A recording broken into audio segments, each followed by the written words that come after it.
The floor to Dr. Suhaimi to moderate this session. Thank you.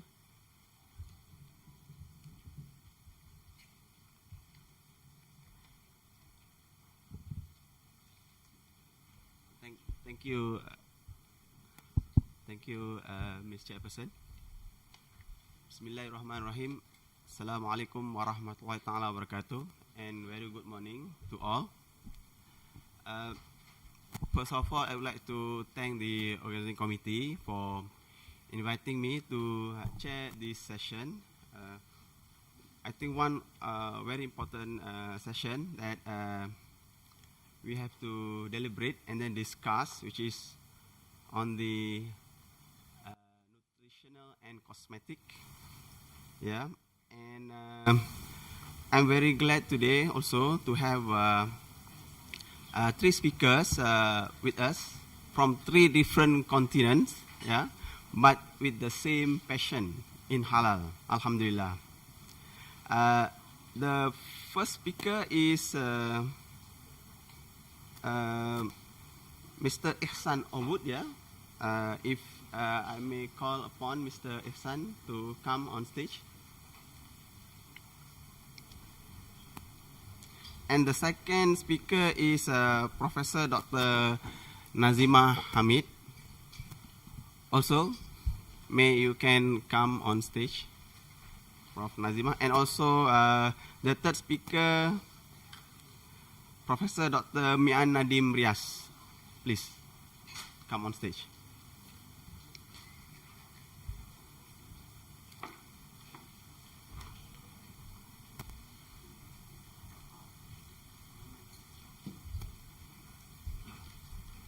Please welcome all of the speaker. And session 1 today is about cosmetics and nutritional products. For His Excellency Ihsan Ovud, the Secretary General of Islamic Turkey, will speak on the topic of halal quality, infrastructure, and OIC Islamic for halal cosmetic standards. And for the speaker, Professor Dr. Nazima Hamid from the Auckland University Technology of New Zealand. She will speak in the topic of halal awareness of gelatins in fruit juice. And for the Professor Mian Nadim Rias from the Department of Nutrition, Food Science, Agriculture Science of Texas University of United States of America. He will speak about the topic of halal critical points for drugs, vitamins, and cosmetic products. Please welcome.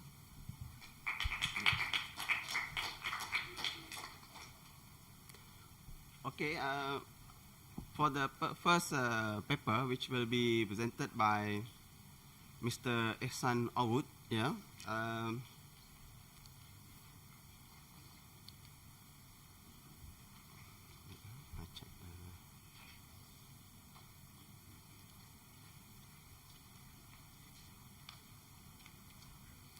You are given 20 minutes to present your talk, and the question and answer session will be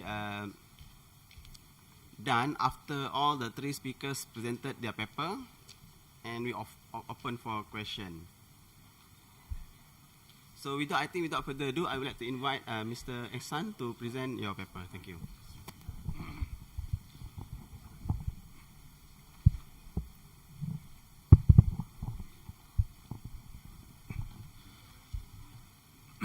Thank you, Mr. Chairman. Bismillahirrahmanirrahim.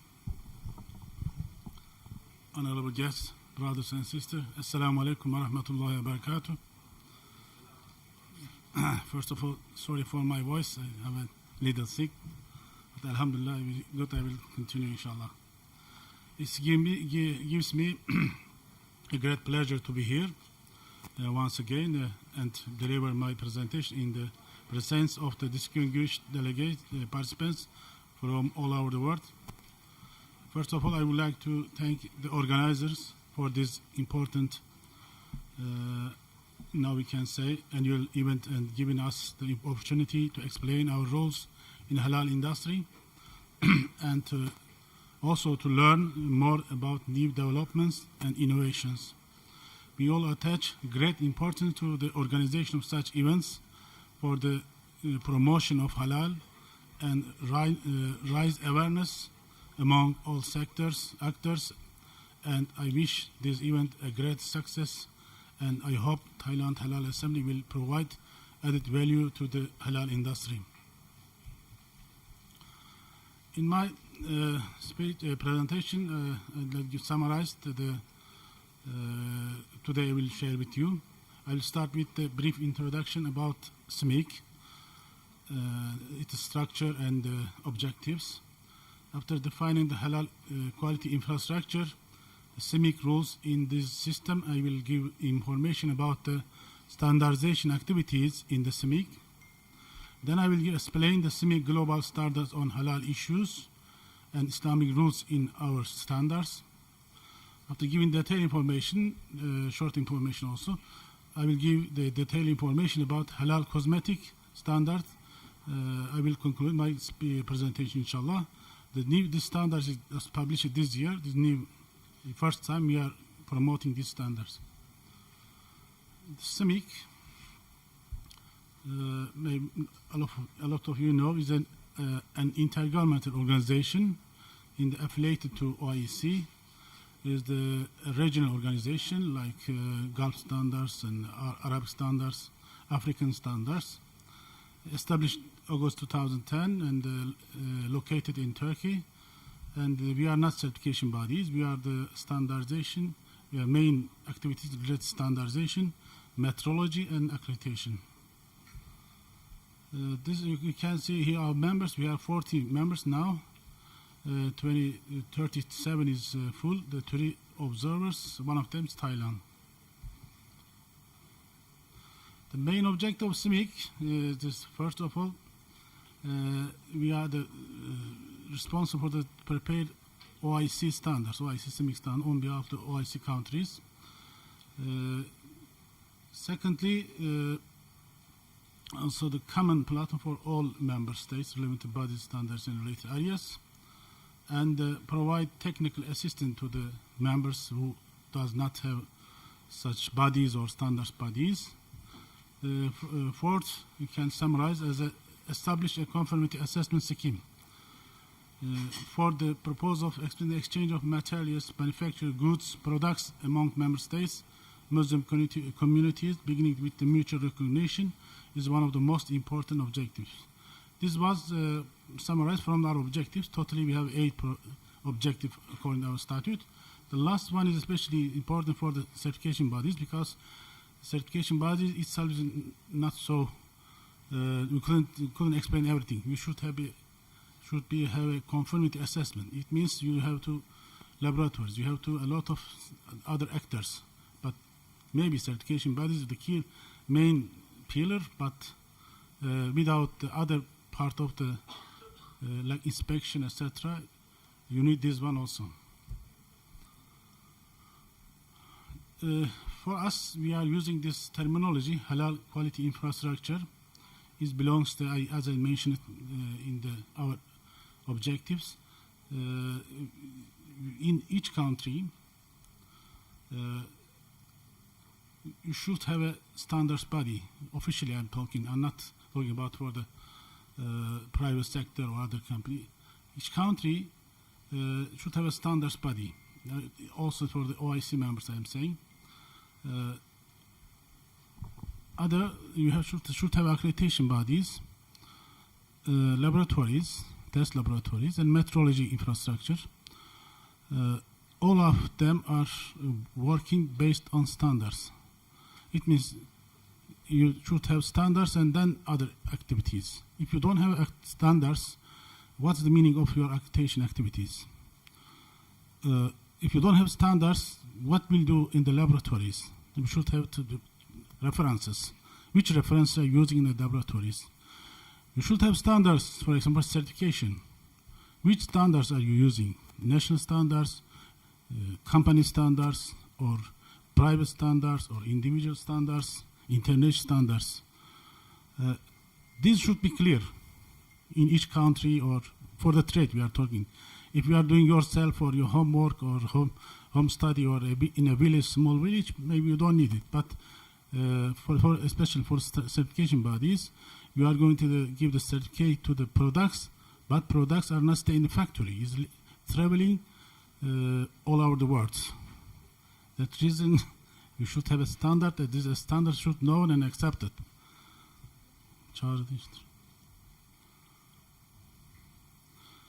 This is showing us for the need of standards. Standards in the middle.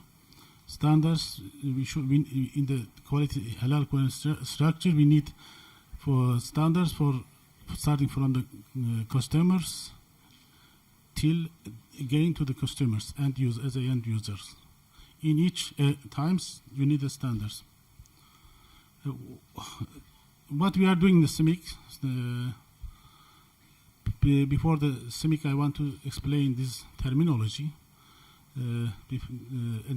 When the keynote speakers, he said accreditation several times, but in our literature, accreditation has a different meaning, not meaning to recognition or authorized. Accreditation should be based on a standards. Otherwise, it's not accreditation. It's another terminology or general terminology. Technically, it has different meaning. It's accepted by the United Nations, WTO, and international organization, and all over the world. Accreditation should be adapt a standard like this. What is standard? This is a document established by consensus. Consensus means not only a small group, all stakeholders in the country, from ulama to the customers. Also, this standard should be recognized by, should be approved by a recognized body. Recognized means not any small group again. It's a authorized, a government authorized, or recognized by the government, or authorized by the government. This organization should be should approve this document. And as I say, all stakeholders, universities, producers, certifiers, aggregators, all parts should be as a stakeholder of the preparation standards. This standards not using in company. It should be common, not by one small group or by one country or other country, but all of us, and repeated use, not one time. And should be voluntary based because tomorrow we don't know what will be changed. Standards should be alive, should be surviving, changing. Maybe generally in the international practices, in each 5 years, standards are revising. That's the reason if you make it mandatory, not easy to change them. This in the CIMIC, we have 16 committees. For first 2 committees about halal food and halal cosmetics. The others, we have also the other issues like agriculture products, transportation, textile. In TC10, we have halal supply chain is managed by Malaysia, halal management system for the secretaries from Turkey. And we have new one terminology because we have a lot of terminology in the halal sector. But sometimes some countries are using the Arabic origin. Sometimes it's using the English version. Now we are going to make a standardized in this area with all of supports. The last one is a committee, special committee. It's also a technical committee.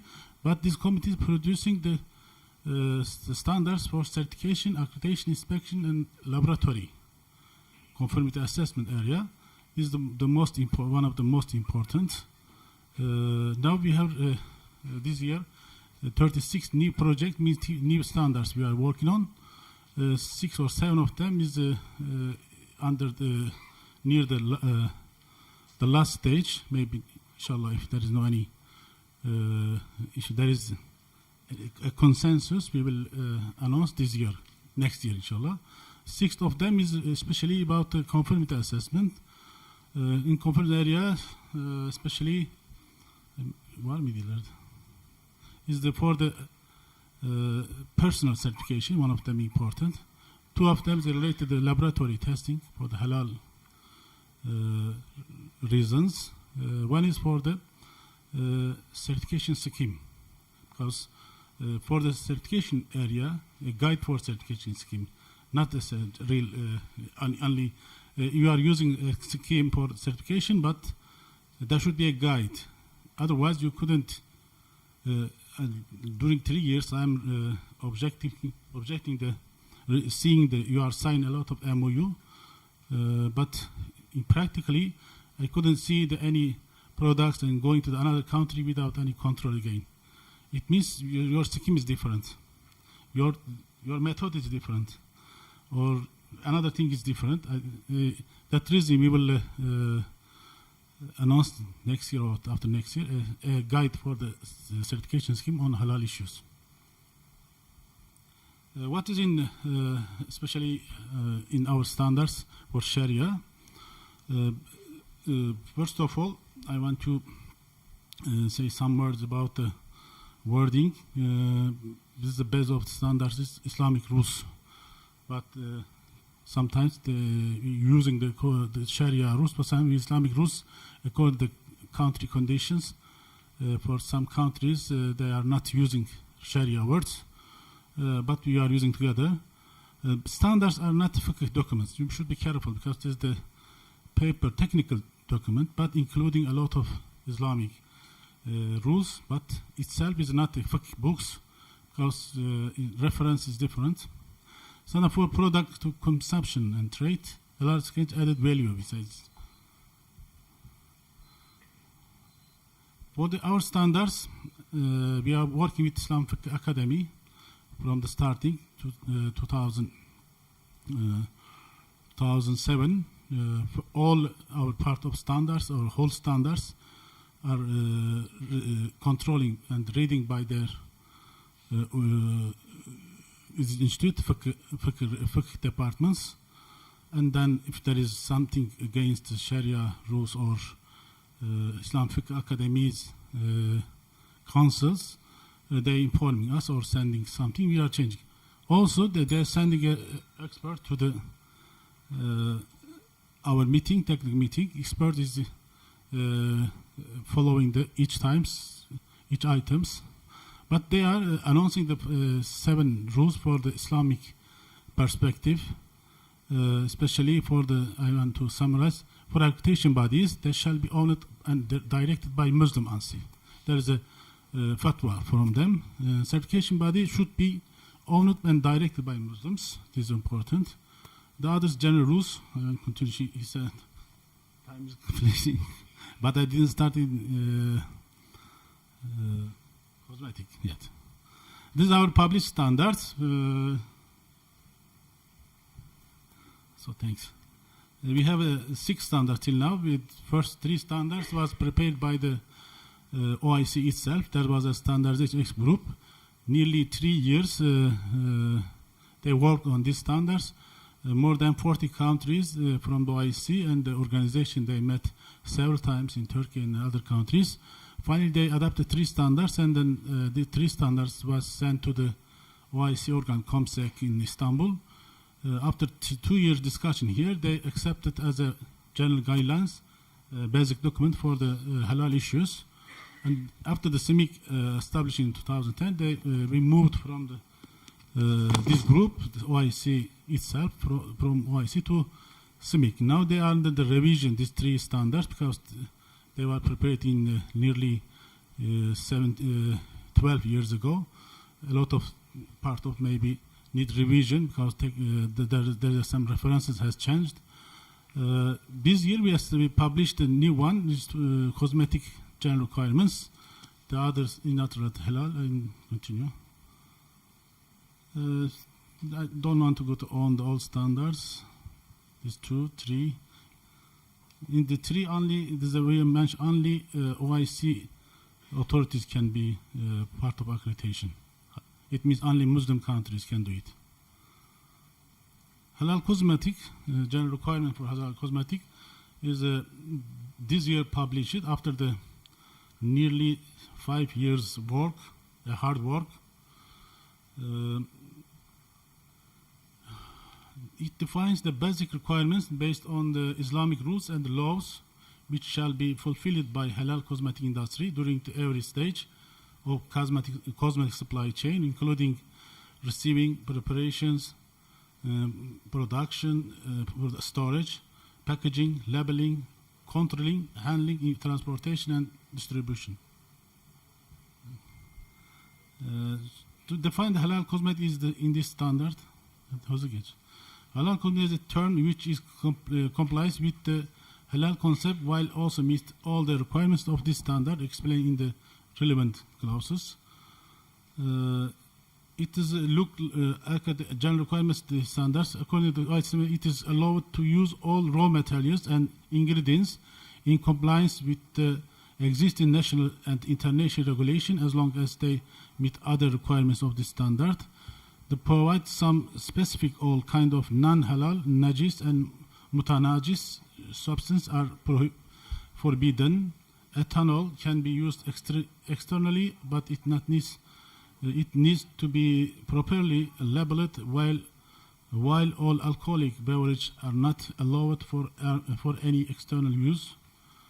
GMOs can be used if they are proved safe. All other ingredients are allowed to as long as they ensure the safety of consumers and not contain any najis sources.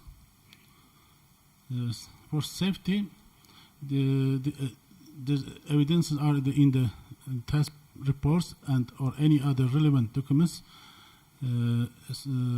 demonstrating that the final products and the raw materials and ingredients applied safe for the consumers to use, and this is the professional way to ensure the safety of the products. Organization, we have detailed information you can find in the standards. Standard is on website, can be buy by anyone via Visa or other cards. There is something about traceability and monitoring. The ideas articles about monitoring and actions, qualification and responsibility of the organizations, and about labeling. Labeling is noticeably displayed on the products, all details in the standards. But monitoring says stop it. That reason I'm not going on the details. Just show some part of the standards, packaging. And lastly, I want to thank for the organizer again. CIMIC is a common platform for all stakeholders. Our door is open to all Muslim brothers in the world. They can be our partners. Last year we announced a partnership program, but not for specific, but a whole country by country we are doing these activities. And inshallah we will work together. Assalamu alaikum wa rahmatullahi wa barakatuh. Thank you, Mr. Ihsan Awud, for the presentation. I'm very sorry to interrupt you during the presentation because of the time constraint that we have this morning. And maybe I would like to ask permission from the organizers to give a little bit time maybe for the speaker to present for about at least 20 minutes, yeah? Because maybe they have a lot of information to be shared to us this morning. And they are also coming all the way from from far. So yeah, maybe give them 20 minutes, and after that maybe plus 2-3 minutes, then we can stop the presentation. And later, after all the three have presented their presentation, then we can accept for question. Okay, thank you. So the next presentation will be presented by Professor Dr. Nazima on the topic of halal awareness of gelatin use in fruit juice processing. Please, Prof. Nazima, the floor is yours. Thank you.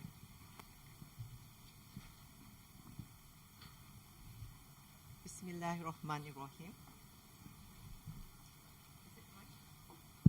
Yeah. Assalamualaikum warahmatullahi wabarakatuh. Okay, yeah, is that better? Yeah. All right. Great. So I'm Nazima Hamid, and I am from Auckland University of Technology in New Zealand. And my topic today is about halal awareness of gelatin used in fruit processing. You can see here a couple of fruits that I've worked with. I've actually worked on raspberries, and that was my PhD when I worked in Scotland. And in New Zealand, I was working on cherries, so we made some cherry juice too. And in Malaysia, I actually worked on 2 tropical fruits, and they were the sapodilla, which is Shikoh in Malaysia, and also a banana juice. So it's it's a topic that's close to my heart. So what I'll go through is a bit about juice processing, and the most common juice is apple juice. And apple juice is a very common base that's used in a lot of juices that you drink. Even the pineapple juice, they have apple juice in there as a base. So this is just an example. So these are the processes that you would go through in washing, sorting, grinding, and finally pressing, okay? And you think, that's it, that's my juice I get in my bottle. But that's not true. We actually heat it up to 90 degrees C and to inactivate enzymes. So think about it. Where are your vitamins? They're all destroyed. Where's the flavor? That's destroyed as well. So this gets all added into the juice later after processing. And in enzymatic processing, we actually use pectinases, and this is to aid clarification.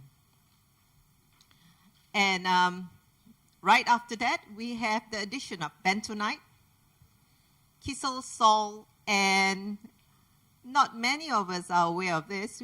There's gelatin added too. And this is to aid the fining, clarification, process of the juice. This followed by filtration, more filtration, concentration sometimes, and finally that's what you get, your packaged fruit juice. So it's interesting. What I'll do is just talk about the Muslim perception of halal products, and this is an interesting research done amongst Malaysian consumers. And you'll see, this is a huge table, but what I've shown you is second half of the table. But really, in the first half of the table, most of the concerns are about meat and meat products.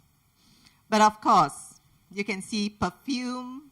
What I'm going to talk about or highlight here is the ones that are more than 80%. So those are things like perfumes, Chinese food, Chinese restaurants, Indian restaurants, non-alcoholic beer, makeup, cosmetics. We've got experts in all this area talking today.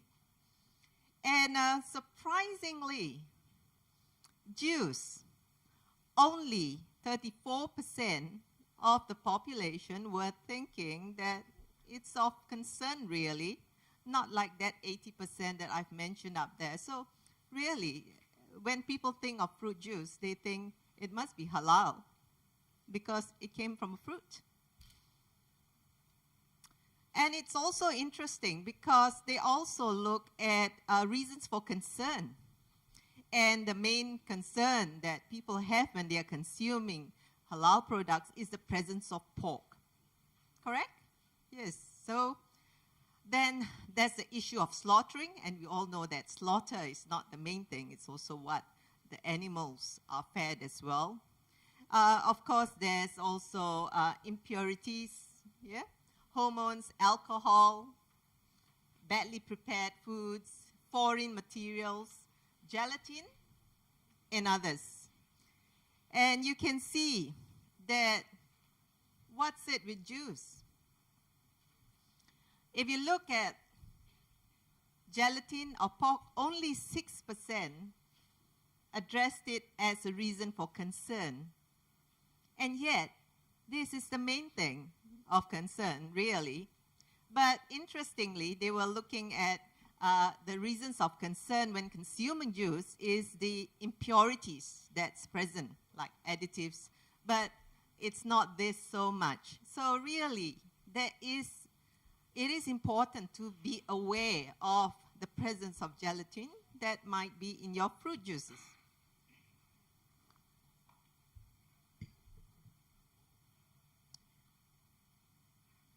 Sorry. All right, so what are the factors to consider when consuming or purchasing halal juices? The enzymes that's added, remember we had pectinases, then of course alcohol, and you wonder where the alcohol comes from. It comes from the natural fermentation of the microbes in the juice to produce ethanol. So that's another concern. And the third one is gelatin, which I will talk more about since that's the title that I'm supposed to be, delivering to you. So, to label or not to label enzymes. So it's not just the enzymes, it's also whether we should be labeling gelatin on our fruit juices as well. So you probably heard of the halal critical points. And I thought I'll just cover briefly about enzymes and ethanol before I go into gelatin in depth. And so with enzymes, there's the issue of media that you use. Okay, you have media like brain-heart infusion, all right, to culture the microorganisms to produce enzymes. So that's something you should consider as well. And how about the source? Especially when you're getting it from genetically engineered microorganisms, you have to make sure that the genetic material is sourced from halal animal and plants. Ethanol content, yeah, so if you look at what they've actually done studies on this, and you can see that there is the presence of ethanol in your juices. Okay, not as high as what you get in malt beer, which is what, 22.15%. But there's about what, 0.72, 0.776 grams per liter of ethanol in your juices. So, when you store it, it's something that you'll have to consider. In fact, ethanol can increase significantly if stored at room temperature. All right, it can even reach something like 5.6% if the enzymes and, the microbes in there are producing ethanol. So, come back to my topic, and my topic is all about gelatin. So what is the problem? This is really interesting. This is something that I found in the internet, and this was by Foodwatch, and they launched a campaign against the undeclared use of gelatin in fruit juices. And I say undeclared, yeah, because you don't need, there's no requirement whatsoever to label gelatin. And this Foodwatch organization is based in Europe. And there's reasons for concern, because if you think about gelatin source, 46% is from pig skin. Bovine hides account for 24.9%. Bones, 23.1%. Other sources, 1.5%. Why is it widely applied in food? It's not just juices. Juices, I think, accounts for less. You use it, you get it in a lot of food. And I think you all know, that's why we have to be aware of, gelatin in your desserts, your confectionaries, the gummy bears, your marshmallows, yeah, all the nice things. You've just got to be careful because gelatin is in all sort of things. Meat products. Why is that? And really, it's the properties, the functional properties of gelatin that makes it widespread in its application in food. It's what I'm going to talk, and you can see there are so many functions here, and I'm not going to give you a lecture in food science. I'm going to give you a talk on gelatin. That's why what I've done is you can see here processing aid. All right, so it's actually used in the microencapsulation of colors, flavors, oils, and vitamins. But it's used as a clarifying agent in juices. Your wine, your beer, vinegar. Vinegar is another thing that you've got to think about. And what I'll do next is to give you the definition of processing aid, which is by Codex. So what is a processing aid? Okay, so gelatin is a processing aid, which is why you do not need to declare it on your labels, all right? Because it's not an ingredient. It's a substance or material and not consumed as a food ingredient, all right? So that's why you do not need to label it. There's no regulations. But it's intentionally used in the processing of raw materials, all right? And to achieve a technological purpose, and in the case of juice, you are adding it for the processing to aid clarification. So as a result, you may have non-intentional but unavoidable presence of residues or derivatives in the final product. So this is a really interesting review, and I think by Mazidi, Regenstein, and Riaz, yeah? All right, I didn't realize I was going to sit next to him when I found this, but really, I mean, this is a very important paper because you remember that definition on Codex, yes? So you may get gelatin traces remaining in your juice. So although it was not there in the first place as an ingredient, yeah, it may be present in the final product. Hence, if you remove it by the process of filtration, that does not change the non-halal status of the juice. And that's what the author says.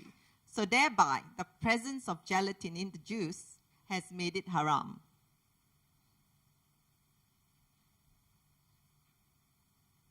So why do we add gelatin? Oh, you know, we think of it as clarification, but really it's there for a lot of other purposes.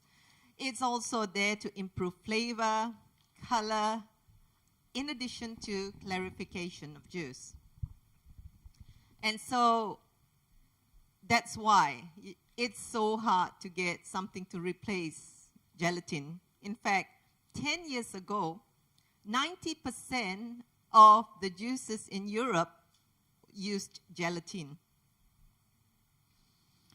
And gelatin is great because it helps stabilizes in addition to clarification.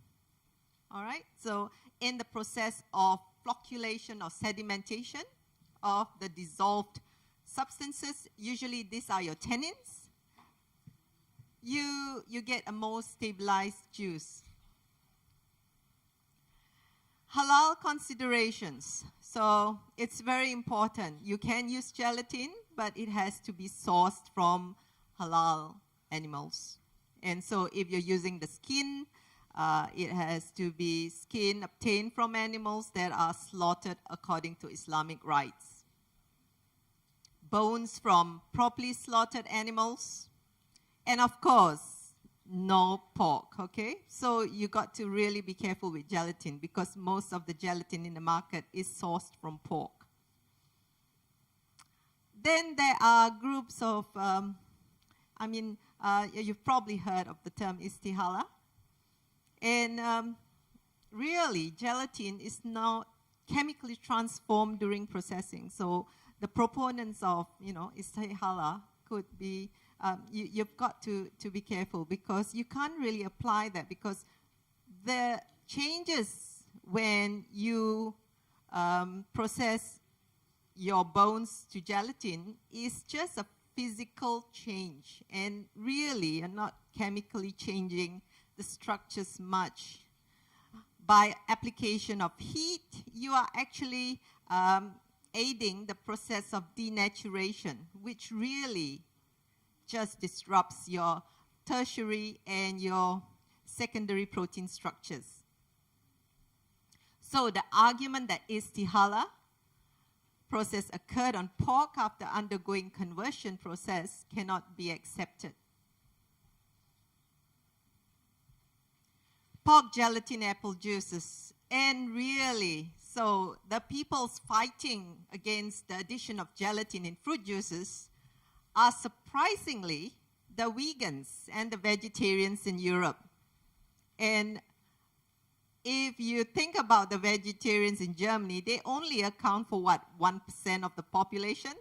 5% are Muslims. But it's the vegan activists which were helping the halal consumers.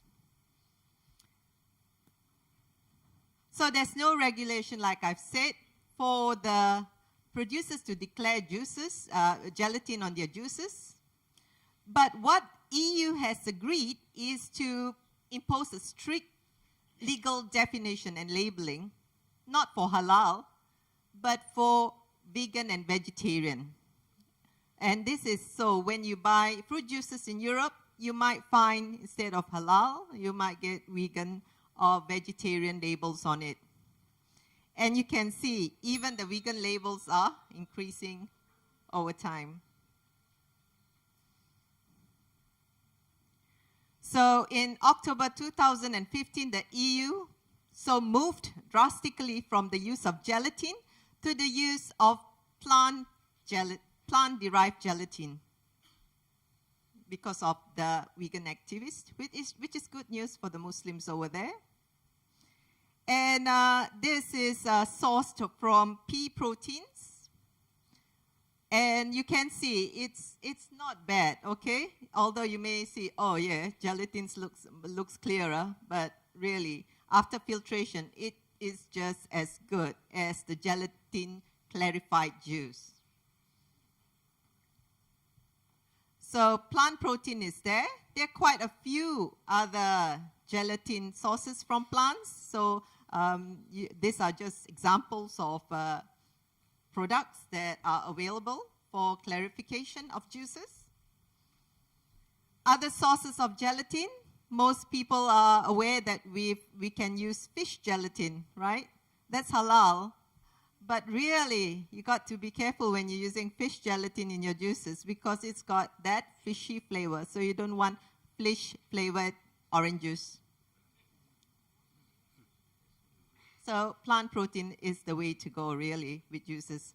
I'm just going to share with you some work that's been done in 2014 on Tonback Ray gelatin. And you'll be thinking, what's Tonback Ray? I'll show you the picture shortly. And this is a seafood source, and they compared it with halal bovine gelatin. And they had great results for molecular weight, the hardness, elasticity, cohesiveness, chewiness, all good. But interestingly, they found that it had a strong ability to clarify juice. And this is a picture of a Tonback Ray. They didn't do sensory analysis, so we don't know what it tasted like. But what the juice looks like, it looks great. So you see that's the gelatin from Tonback Ray, and this is the gelatin that's derived from halal bovine gelatin, all right? So you can see that it works pretty well, but really. All right, so I'm coming to an end. I'm so sorry, but I'm just finishing the last few slides. I'm just like to stress gelatin authentication, and there are various methods, and you will be hearing about it throughout this conference. The protein-based methods, the nucleic acid-based methods, spectroscopy, and it's interesting. FTIR, ATR analysis is getting to be quite as good as well, okay, in detecting gelatin in your juices or your food. So in conclusion, fruit juice should only be clarified by gelatin from halal slaughtered animals.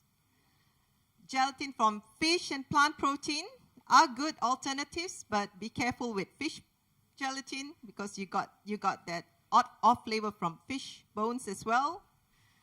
And really, halal authentication and certification of juices are increasingly important now with this increased awareness of gelatin in our juices.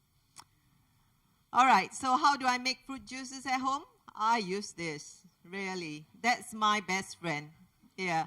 If you think about that processing, all that processing that went through and all the things that they had to add things into, this is really a good investment. Finally, I'd like to thank organizers of the Thailand Halal Assembly 2018 for inviting me here. And really, I love coming to Bangkok all the time. Thank you so much.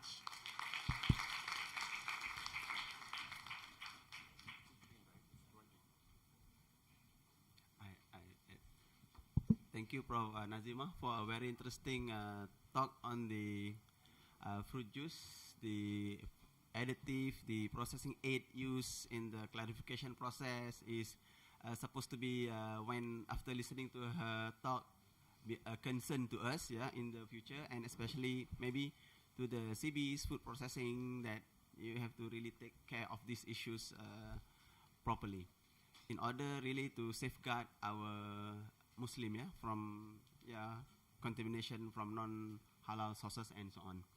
And I'm also like to say sorry to Prof. Nazima for being strict in the timing because this is really to make sure that we are on time and also have the time to attend another session after this. And our next speaker is Professor Dr. Mian Nadim Riaz. He's from Texas A&M University. And his topic this morning would be halal critical point for drugs, vitamin, nutraceutical, and cosmetic products. Please, Prof.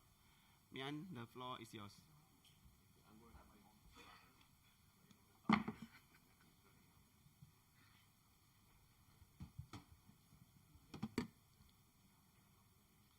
Bismillahirrahmanirrahim. First of all, I'd like to thank the organizer for the invitation. Again, without delay, I'm going to start because we have only 15 minutes. I'm going to discuss a few things briefly. I think this morning, Dr. Vinay mentioned about the market, that halal market is growing. And I think all day you're going to hear something about the market, that how big is the market is. Okay, and some are going to say that it is 3.7 billion, a trillion. Some are going to say it's 5 trillions. I like to know if anybody know what trillion is. Anybody know what trillion is? Just to give you some idea what trillion is, that is, if you have a convert to the seconds, that is 32,000 years of your life. That is 1 trillion seconds. And also, if you follow the basketball in the U.S., if you know that our player James LeBron, he makes 42 million per year. He has to work 23,809 years to earn $1 trillion. That is the market we are talking. Still, if it's not clear to you, if I take it $100 bills, I can wrap around this $100 bills. I can go 41 times around this from Earth to the space back and forth. And if I can give you this money, that you spend 10 million every single day, it will take you 273 years to spend this 1 trillion. That's the market we are talking about, market about $1 trillion, what that is. Now my topic about halal drugs, vitamins, and cosmetics, I think around 25, 30 years ago, nobody knew about what is halal cosmetics. Why we're talking about pharmaceuticals. Nobody knew what that is. Today, everybody wants to know what is halal, where I can get my halal capsule, where I get my halal suitables. But still, sometimes, some non-Muslims have misconception about that there's no significance, there's no rules like that. Therefore, I'm going to talk about halal critical control points that we can use for the halal, this drug industry. What is drug? Basically, anything that we use to repair or heal, prevent action against disease. It could be that you take from mouth, Could be you take from ear and nose. It could be you apply your body. That is what is called drug. Most of these drugs will have some will be our common drugs you have every day, painkillers, allergy medicines, antibiotics, cough syrups.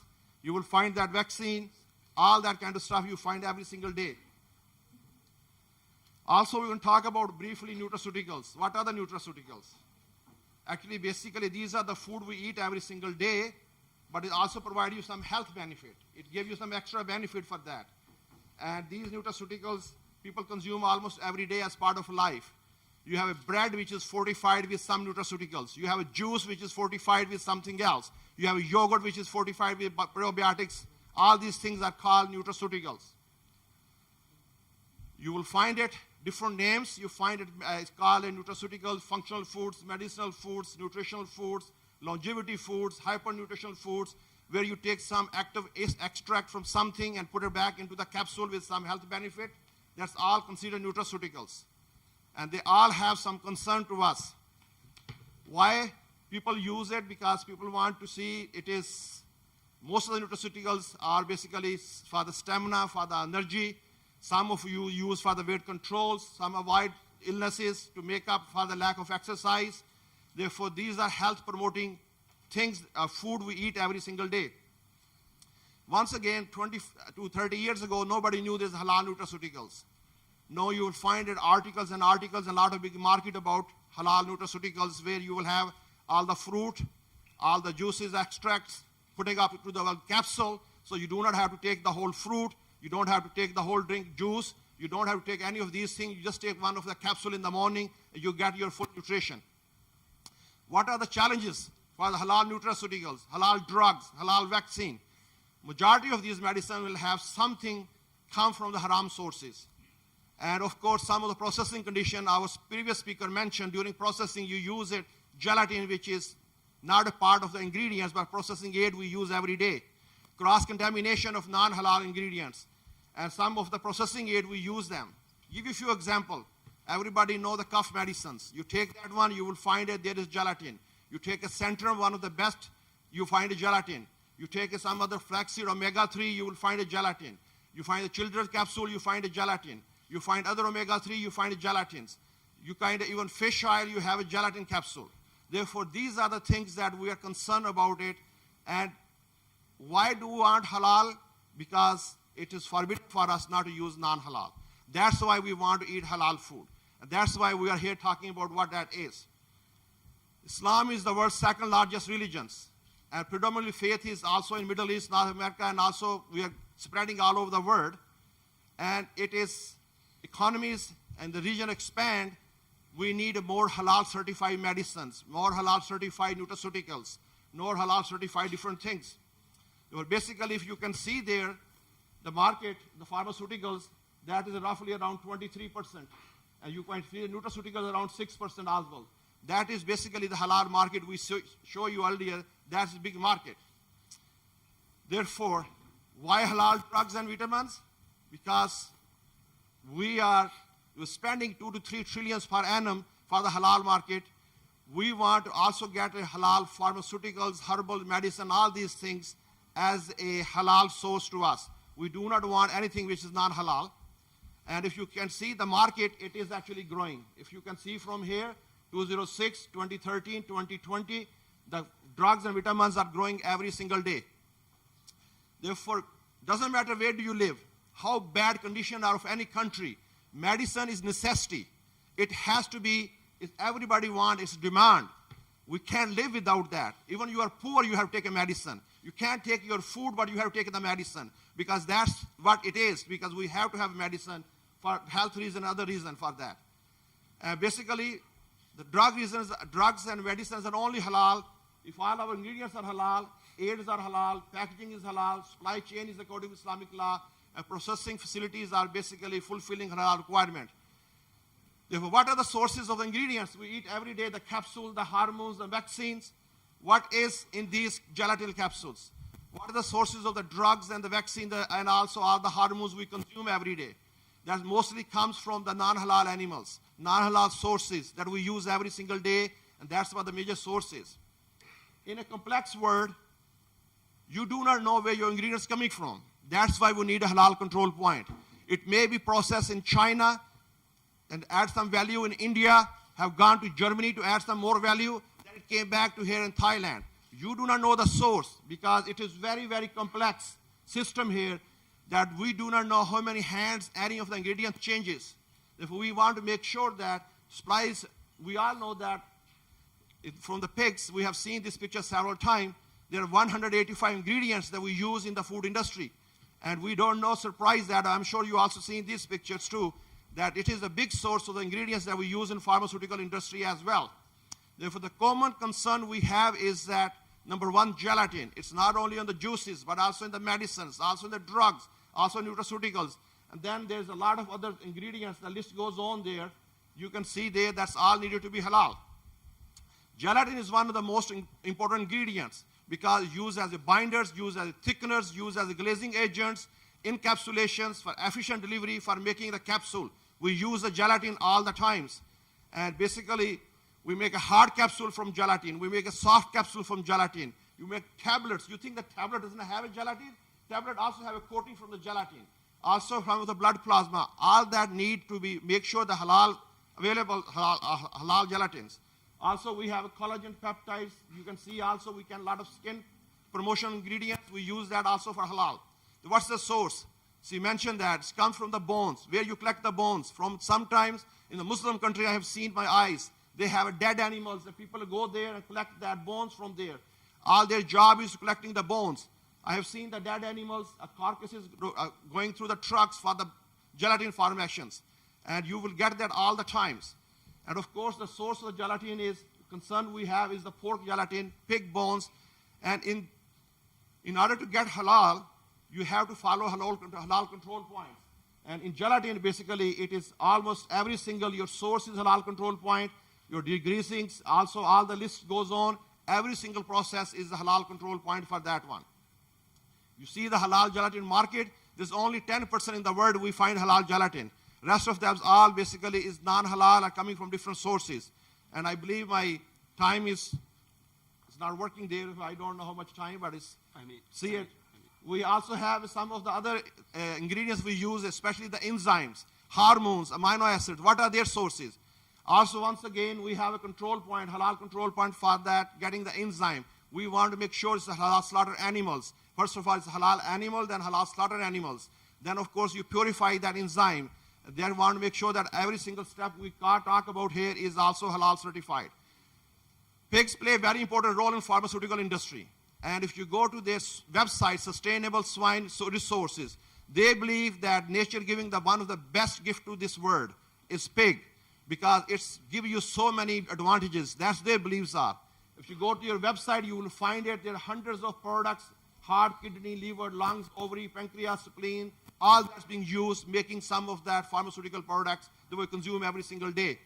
You know, there's 40 different pharmaceuticals and medicines that derive from the pig, basically co-product every day that we consume.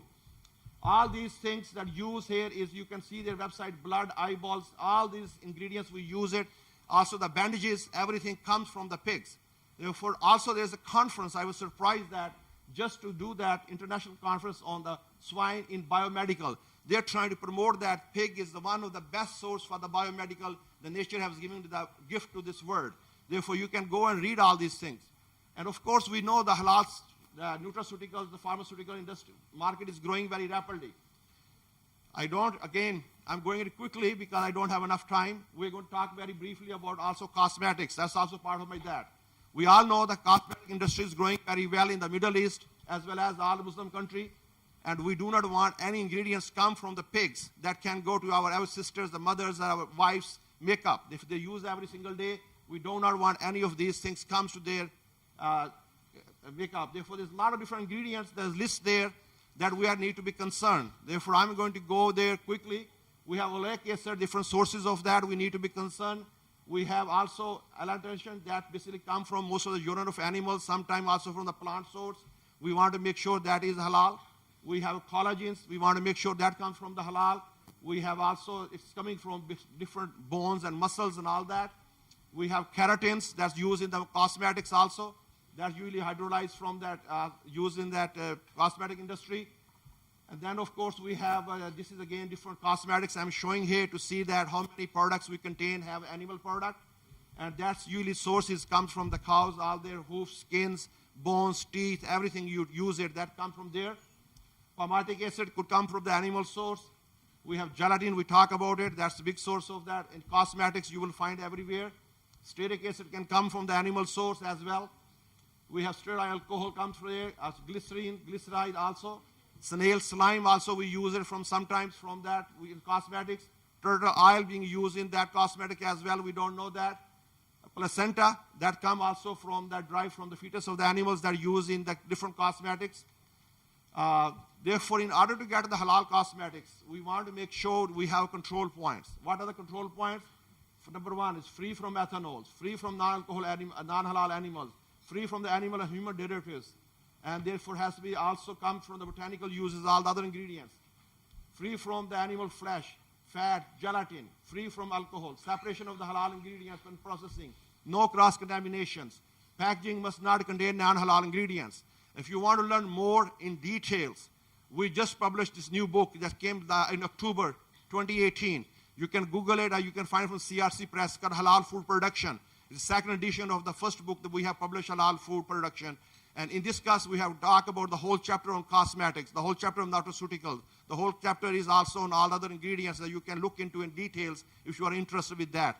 With that, we'll be happy to answer any question, and I believe I'm still in my time. Right? Thank you, Prof. Miandias, for very interesting topic on the, again, gelatin. As we know that there are a lot of product can be manufactured from.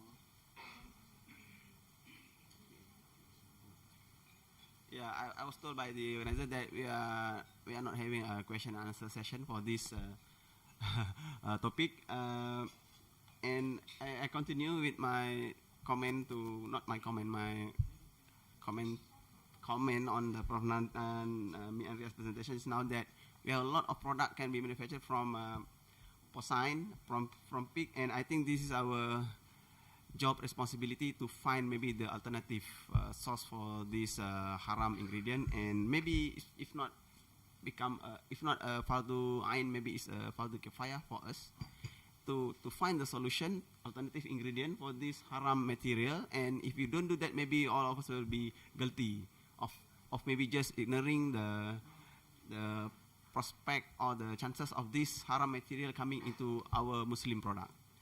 And I think as a usual manner, we thank all the presenters for giving their thought and explanation to us this morning. Yeah. And with that, I end the session with Tasbih Kifarah and Surah Wal Asr.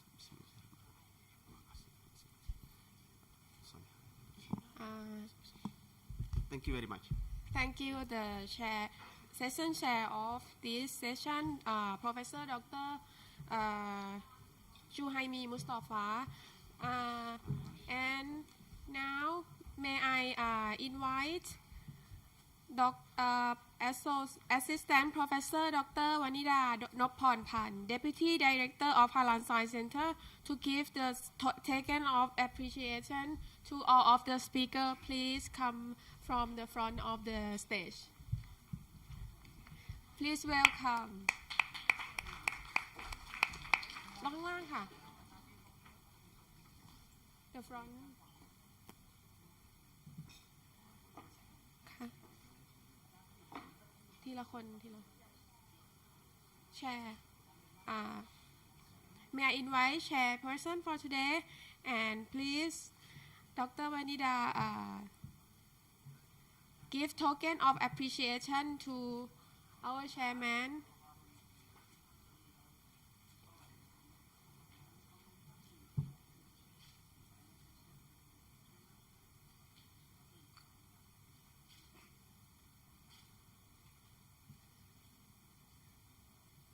Thank you very much. And next is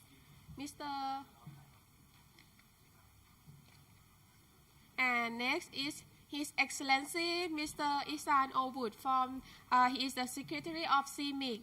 And thank you for a very powerful presentation for today.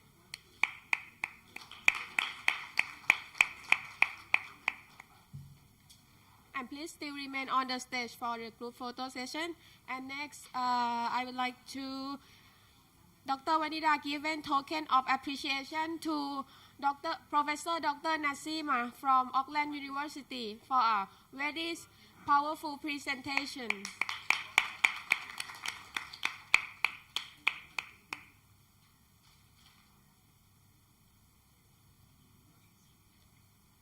And Professor Dr. Mian Nadim from the Texas University, United States of America, for a very wonderful presentation from him. Thank you very much. And may I invite everybody, every speaker to in the front and take a photo session memorial.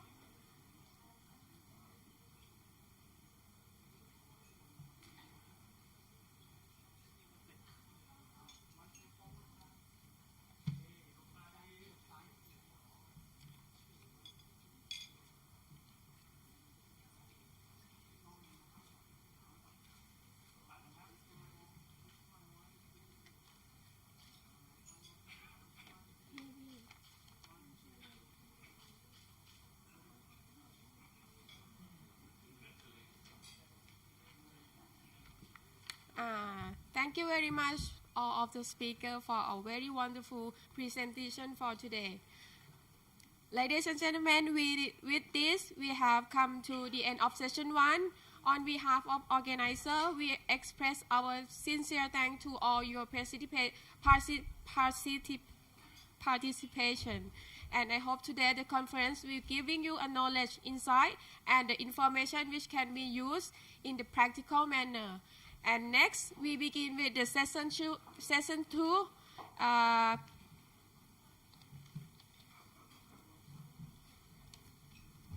May I invite Professor Dr. Faridah Haji Hassan from the University of Technology, Shahalam, Malaysia. She is the professor is currently director of the iHalal Management and Science in the University of Technology, Shahalam, Malaysia. Previously, she was a director Institute of Business Excellence, heading of Research Consultancy, Training and Publication Unit. Currently, she is an external examiner for several public and private local universities and colleges, an active fellow member of McPhee, Deputy President of World Academic Islamic Management, and a board council and regional member for Malaysian Charter Institute of Marketing. Her appointments were, among others, twice as a dean and independent board of director, as well as a former panel investment advisor for a public list trust fund company. And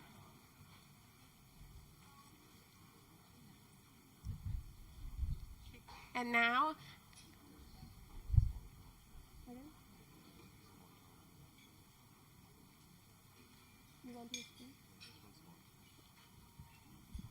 Assalamu alaikum. There's a special announcement for all halal certification bodies, all halal CBs. After lunch, there is a special workshop of Muslim World League in room 217, just the room next door. So after lunch, please, if you are a halal certification body, do join. Thank you. now I will share the floor to Professor Dr. Faridah Haji Hassan to moderate this session. Thank you very much. Thank you very much. Thank you, Hassan. Yes. This afternoon, very good morning still. Assalamualaikum warahmatullahi wabarakatuh. And thank you for being here till now. We are going to be having this session until 1 o'clock. And to Professor Suhaimi, if you think that you had a challenging time just now, I am having 6 presenters this morning, and I have until 1 o'clock to have all this done. And the presenters will only have about 10 minutes to present each. So I would like to invite, I do have 6 chairs over here to call upon all the 6 presenters from 3 continents, that is from America, from UK, from Europe, and also from Southeast Asia. Can I call upon first, just a minute, yeah? Okay, can I call upon first Mr. Rafi Shikoh from United States of America? Are you here now?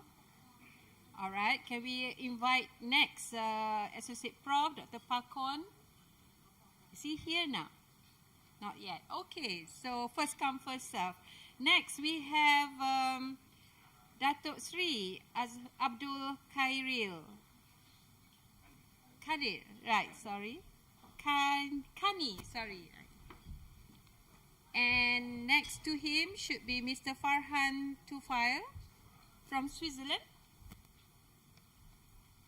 Next, can we have the, my close friend, Dr. Sapta Nirwandar? Yes, I'm fine. Okay, great. And finally, we have one more, Dr. Akinong Jangbus from Thailand. Dr. Ek Anong, yes. Yeah? Okay. Have your seat.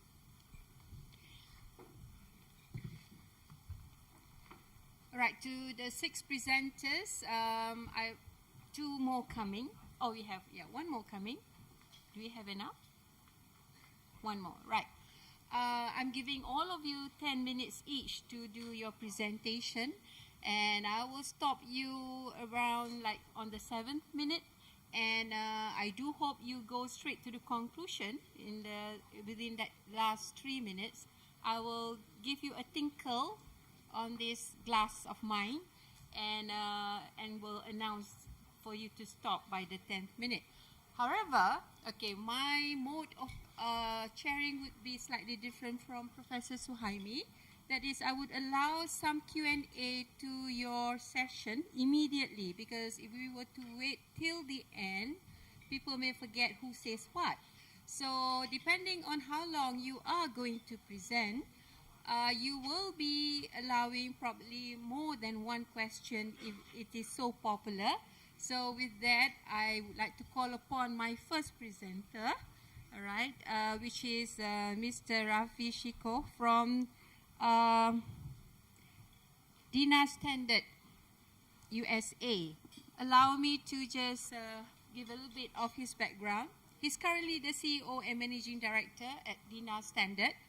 The area of expertise would be in market research and advisory firm focused on the emerging Islamic markets of halal, Thai food, Muslim travel market, Islamic ethical finance, and also researcher consultant to OIC member countries. So without further ado, Mr. Rafiuddin, all yours. Thank you. Thank you.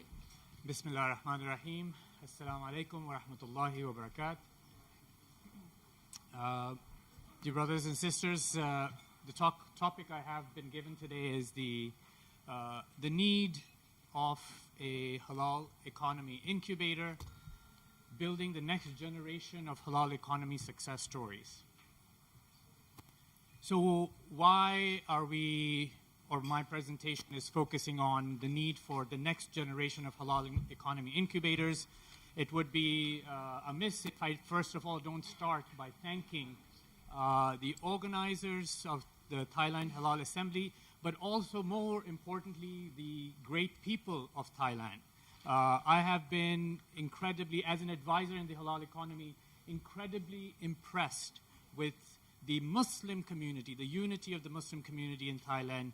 And I think I'm grateful and thankful for your wonderful, not just incredible work that you're doing and have done, but really having become an example for many of us in the Muslim majority country as well, with the way you're organized and your quality and your professionalism. So I'd like to start with that, thanking all of you.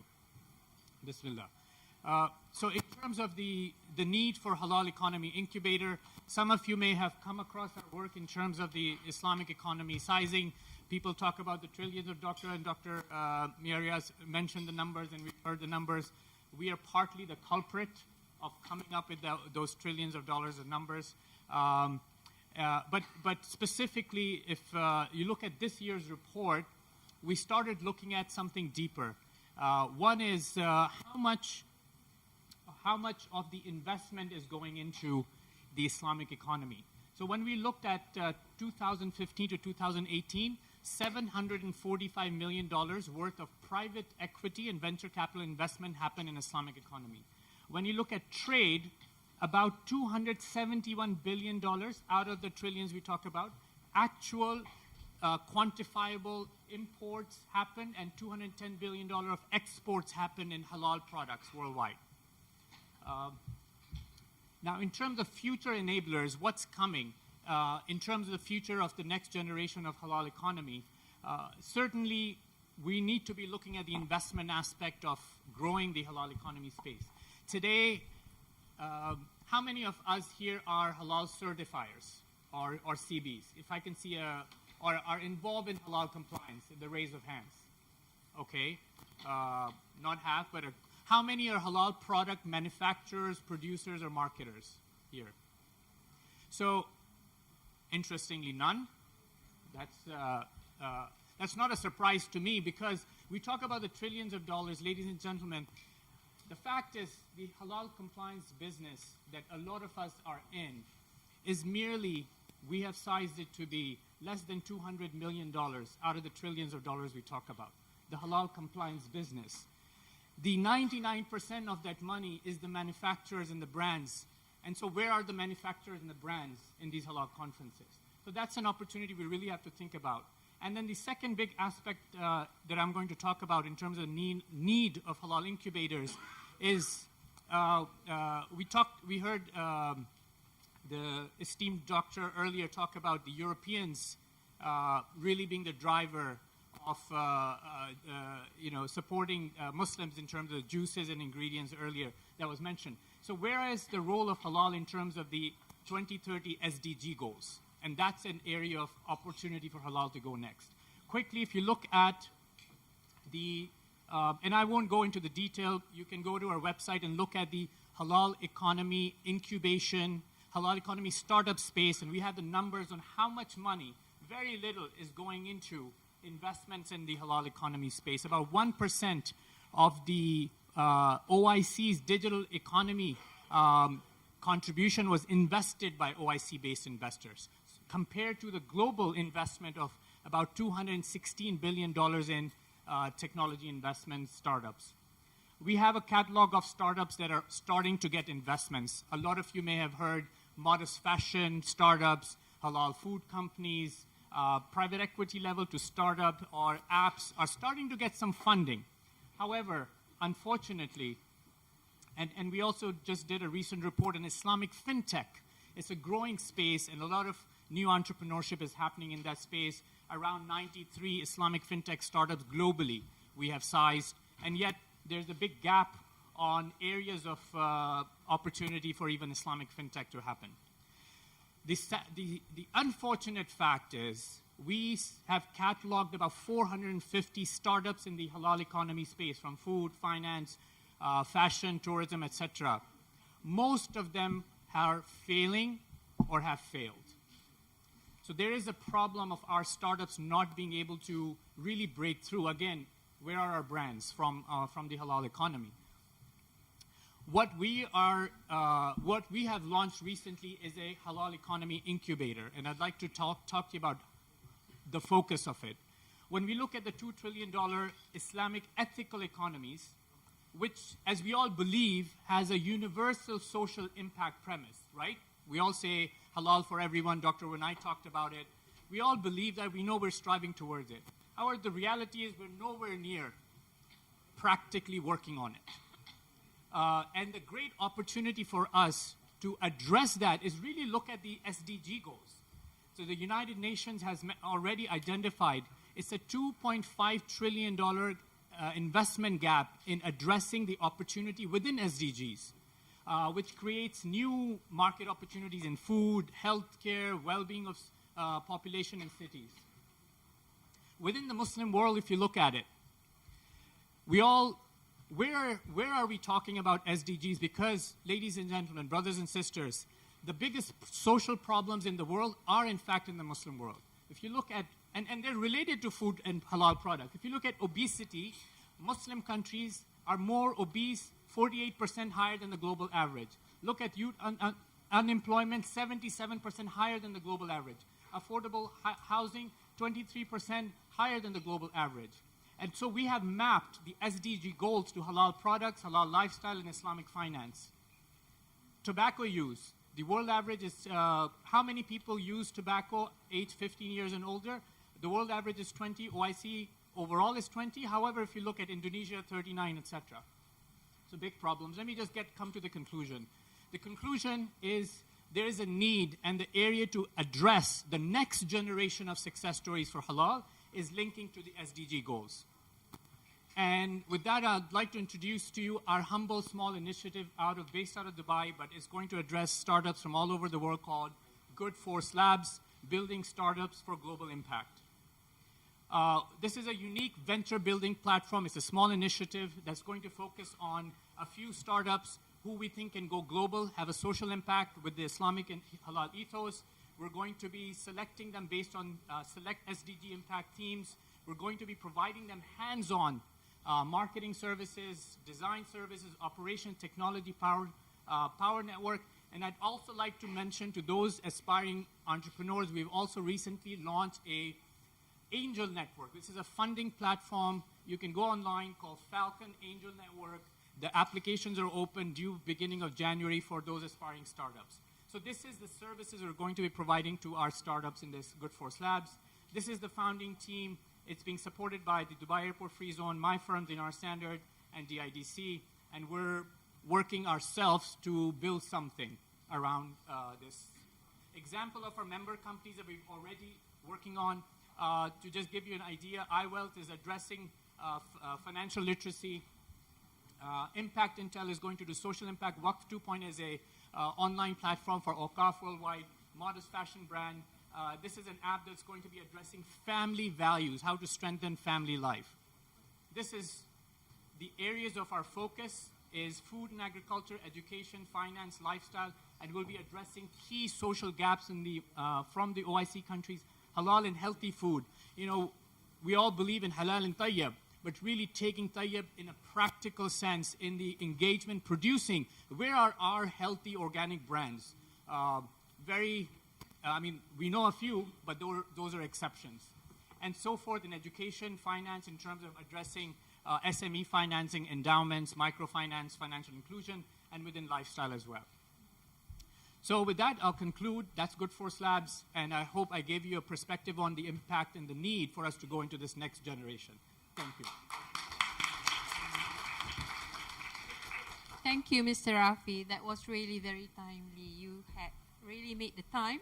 And congratulations on that. I would like to invite at least probably two to begin with for any questions and an answer now. Could you please take the mic, introduce yourself and your organization? Anyone? I have to agree with Mr. Rafi on what Thailand Halal Assembly has been planning year in, year out. I mean, really wonderful of them. Very good strategic plan, and they are always ahead. And I would like to compliment you also on your plans for under the Dinarstandard for the Ummah, especially for the youngsters. I think that's a great job. Yes, Mister, could you please introduce yourself? Assalamu alaikum, bismillah ar-Rahman ar-Rahim. Brother Rafi, and thank you very much for a wonderful presentation and for meeting the punctuality restrictions. A quick question, what is the source of those obesity figures and which countries would those be? That's WHO numbers, and it's the aggregation of average of OIC member countries' obesity data versus the global average. All of the other numbers mentioned are all sourced by UN, or World Bank, or the UN-related agency data sets, not made up by us. No, I wasn't implying you were making them up. I just wanted to get the source. Sure. Just on the flip side, there's also some positive figures on those as well. I believe the WHO has also done some statistics, some research on alcoholism. And I think you will generally find that in alcoholism, we have one of the lowest rates in the world. So you might want to balance that as well at the same time. Sure. Of course, we have a lot of strengths, and that is the whole point of why halal is for all, is the value system that we bring to the world is really a blessing to the world and a contribution to the world. I think we just need to practically widen our view from halal, and specifically halal only, to healthy, organic, pursuing and being the champions of a healthy and halal lifestyle. Again, I refer to, I think Doctor was giving the example. Today, the supporters of healthy lifestyle are the vegans or the other folks. Why aren't we the ones talking about? Why aren't we engaging and leading those conversations? But absolutely, you're right. Yeah. So we are talking about healthy well-being over here, right? For those who are in that category of obesity and many others health concern. Probably we have also some students over here who may want to pursue their study in the postgraduate. So I was attracted to your data just now on unemployment, 70% in the Muslim countries, and another one would be like what our gentleman mentioned just now on alcoholism. So there should be more studies on that. Okay, one more questions from the floor. Anyone? Yes? Assalamualaikum. I'm Daisy from the Association of Indonesian Muslim Entrepreneurs, HIPCA Indonesia. So my problem is about, my question is about the startup. Until now, I find that one of the biggest problem for startup is there's still the lack of knowledge for the taking advantage of fintech technology for the startup. So how to overcome this problem? The problem, I'm sorry, could you repeat the problem being? Is the lack of taking advantage from the fintech technology for startup. Taking advantage. Well, I think the Islamic fintech ecosystem, and you can look at our latest report on it, is in fact, I think it's it's disrupting the traditional Islamic finance industry. The young new entrepreneurs, including from Indonesia, in the Islamic fintech, I'll give you an example, from UK yielders, from Indonesia or Southeast Asia, Ethis Ventures, a lot of sadaqah and zakat-related apps online now, Launch Good from US. I mean, these are young generation Muslims who are actually, they're not going the traditional path of Islamic banks, which, if you look at Indonesia, the penetration of Islamic finance is still only 6%. 94 or 95% is still conventional in the largest Muslim country. So while we're all focused on halal food, yes, we all love it, but there are other aspects of our halal lifestyle that are yet to be engaged. I think the young are really disrupting the space with their own enabling and leveraging technology tools.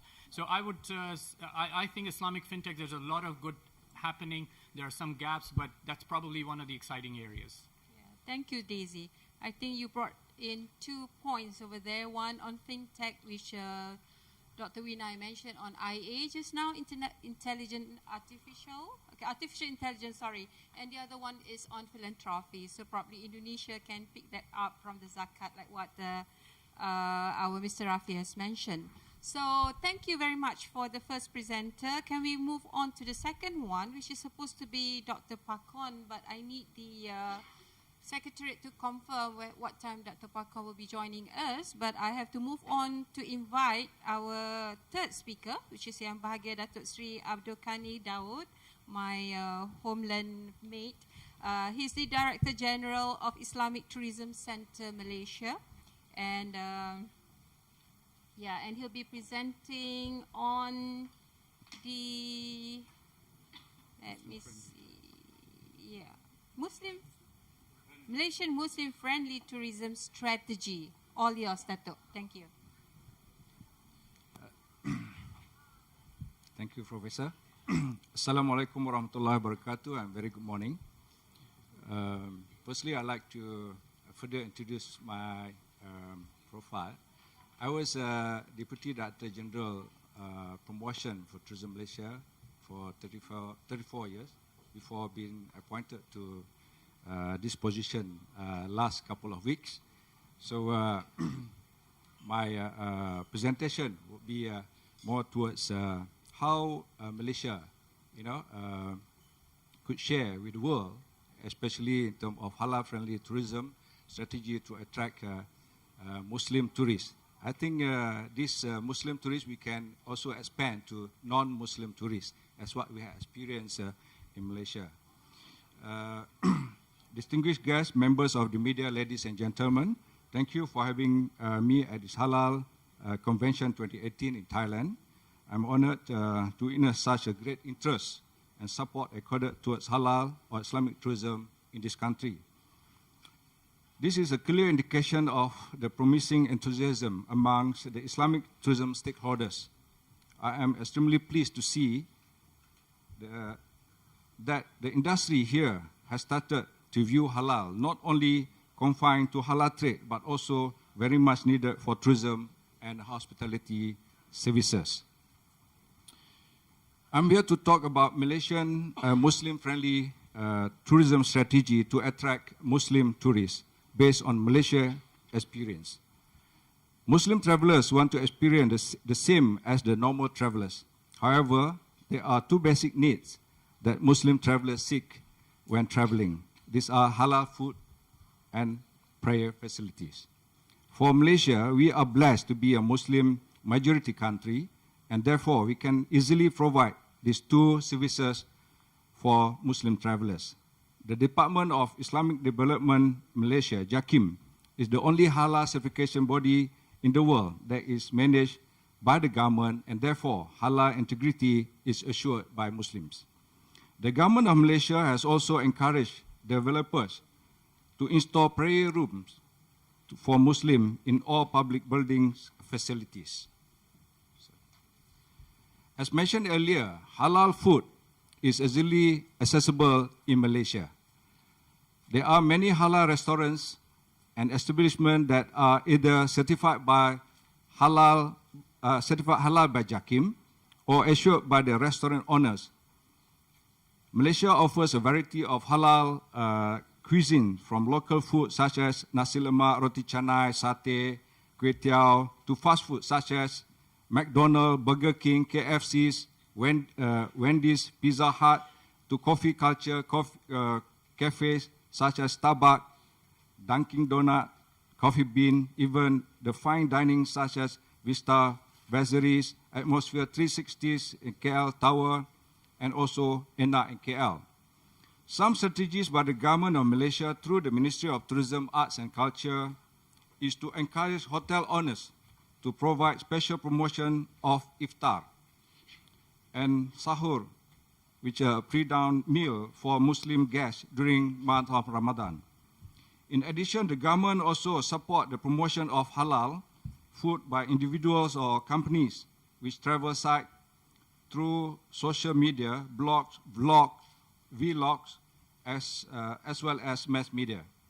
The government, through the Tourism Malaysia and Islamic Tourism Center, has also developed several packages that relates to halal food trails, as well as through the National Department of Culture, Arts, JKKN, organizing a mass iftar annually at Merdeka Square, Kuala Lumpur.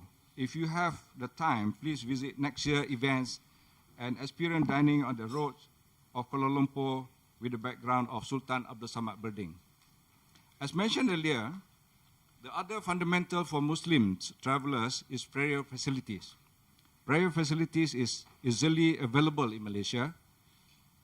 These include shopping malls, theme parks, airports, stadiums, hospitals, office buildings, golf courses, highway, rest areas, and convention centers. In addition, there are over 600 mosques in Malaysia available.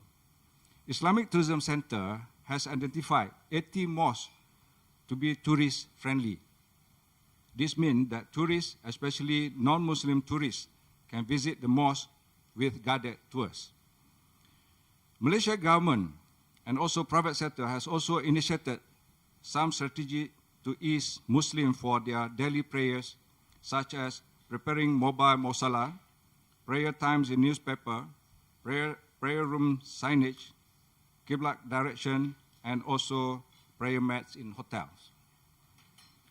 Other strategies that Malaysia has undertaken to attract Muslim travelers to Malaysia are the development and promotion policies and initiatives such as connectivity, to increase more connectivity to Malaysia from other parts of the world, to experience a Muslim country, and also to increase visa requirements for Muslim countries, to attract more Muslim travelers to their destinations, such as what Japan has done, and also to provide more facilities for shopping and also health, wellness, and spa, medical tourism, to provide with Arab-speaking doctors, hospital with halal food, and so forth. And also to organize festival. And we have volunteerism in Malaysia. We provide this experience for those who like to volunteer themselves in tourism aspect. And also attraction like Islamic Art Museum, Islamic parks, and mosques. And also organize MICE events such as World Islamic Economic Forum, Malaysia International Halal Showcase, and also Halal Summit. Ladies and gentlemen, it is this increasing interest of Islamic tourism segment that brought us all here today. With the rising interest in the Muslim travel market, this convention provides an ideal platform for all stakeholders, particularly the hospitality industry, to discuss, analyze, share, and recommend their thought on the subject. As a way forward, more knowledge-sharing sessions should be made to further promote and progress the thinking of the stakeholders. I would like to wish everyone here very best and all the success in your future undertaking, particularly in the development of Islamic tourism. Thank you. Assalamu alaikum. Thank you, Yang Bahagia Dato. That was also very short and sweet. I would like to also add on to what Dato mentioned just now, the uniqueness about Malaysia. After having 1 month of Ramadan feast, the hoteliers and restaurants would request for another month of Shawwal offers, extension to Ramadan. And I think the authorities had a good hard time last year not to allow it further. But it's really good business in Malaysia, which I think other countries should enjoy. Can I call upon now two more participants to ask any questions to Dato? Anyone?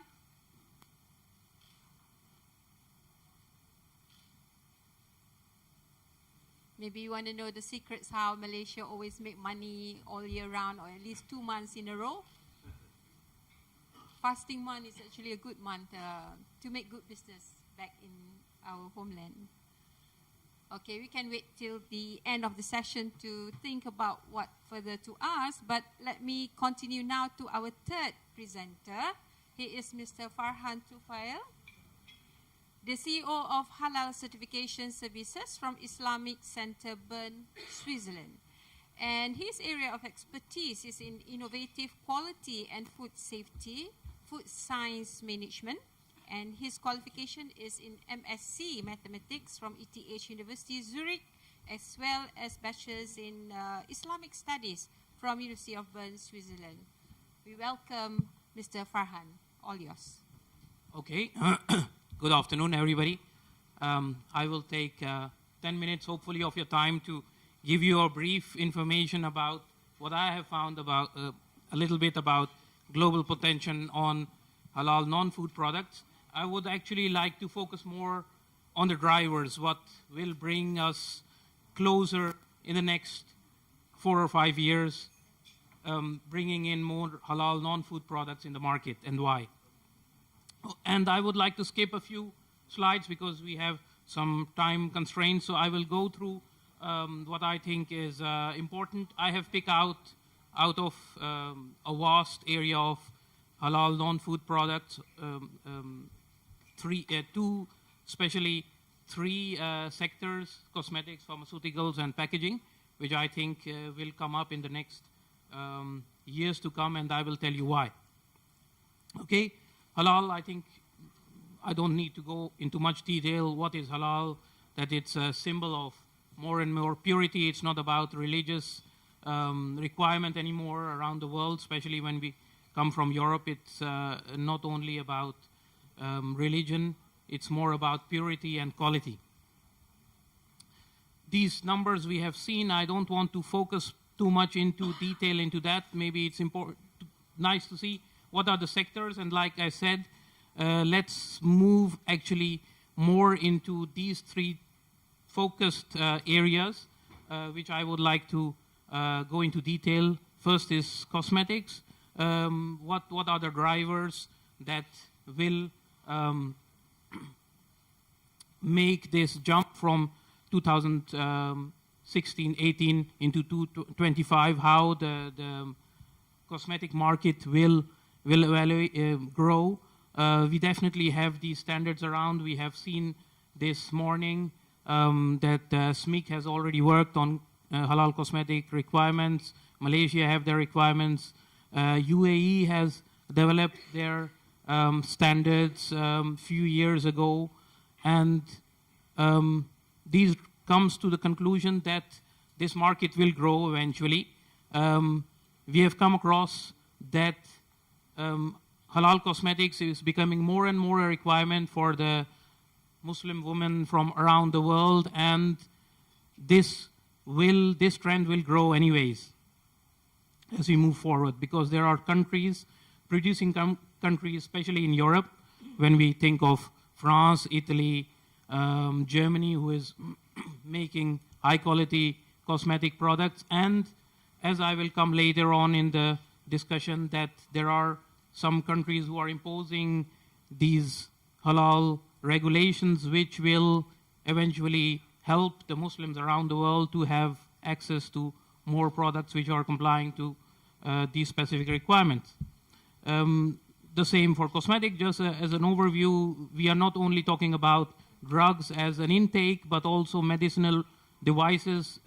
We were last year in Malaysia, and Malaysia, Jakim introduced us with the requirement and the standards they are putting up for medicinal devices, which will come up, which will actually drive again this market of halal pharmaceuticals, not only the ones which we intake, but also equipment and other products which are related to pharmaceutical industry.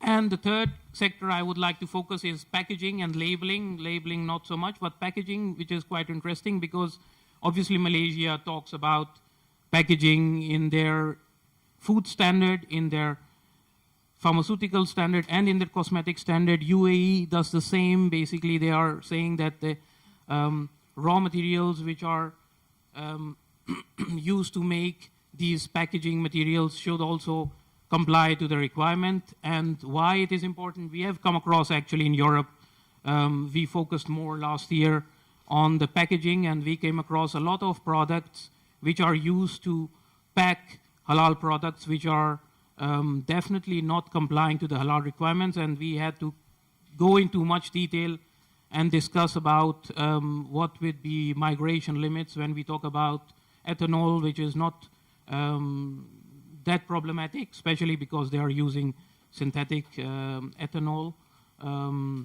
in these packaging materials or in the colors used in packaging. But more interestingly so, there is a lot of tallow used. Animal tallow is used in packaging material, which could become a more concern.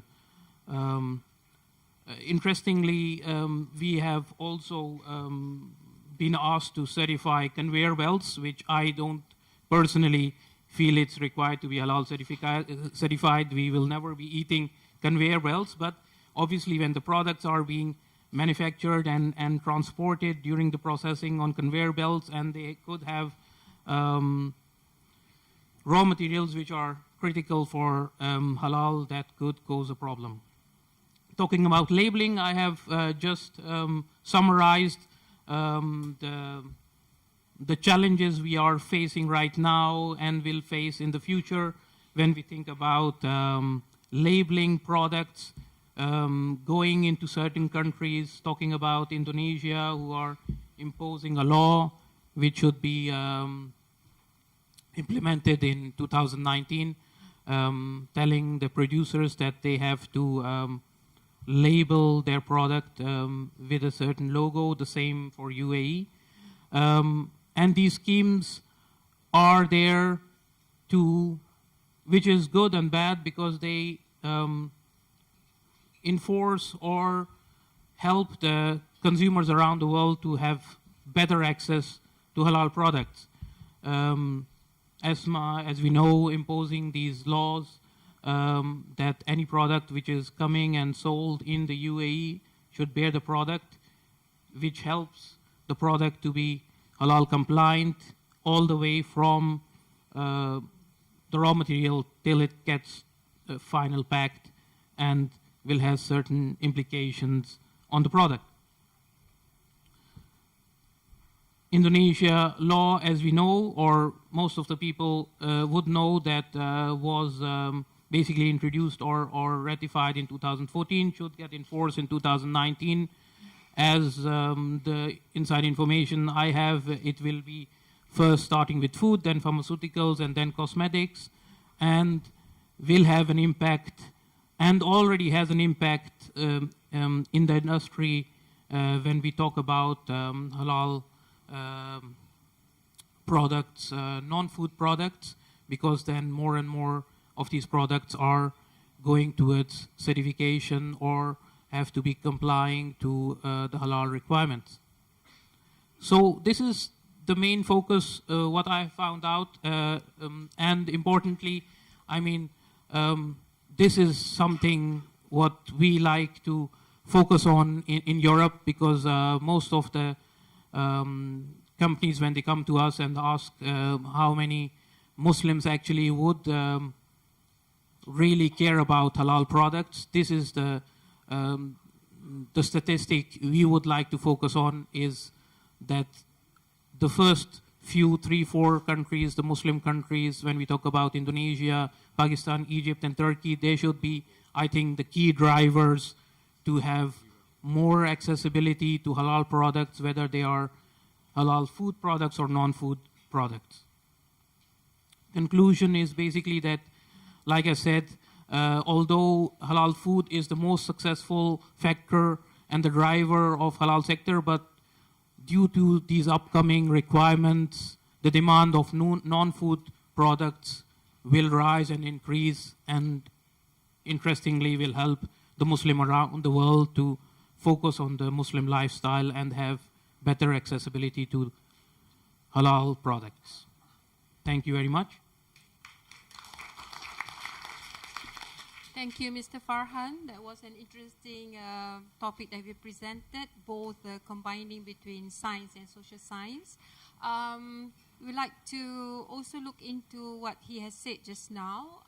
Probably the next study would be on the religiosity both between Muslim and non-Muslim countries. We had all that combined together just now. Can we call upon now 2 participants for any Q&A? Daisy? Yeah. I'm Daisy from the Association of Indonesian Muslim Entrepreneurs, IPCA. So my question is about the packaging material, which is in my experience, also in for SMEs, packaging material until now is still a big problem due to the limited budget. So we need new innovation about this packaging material, how we make this very good packaging material related with halal things, as well as related with compliance with money, everything's money, fintechs, halal things also. So we need cooperation with other related parts like entrepreneurs, industries, government, etc. So this is the question. So I didn't understand quite the question. Was there a question? Packaging material, packaging materials. Due to the limited budget, about packaging material, for the SMEs, packaging material until now is still a big problem due to the limited budget.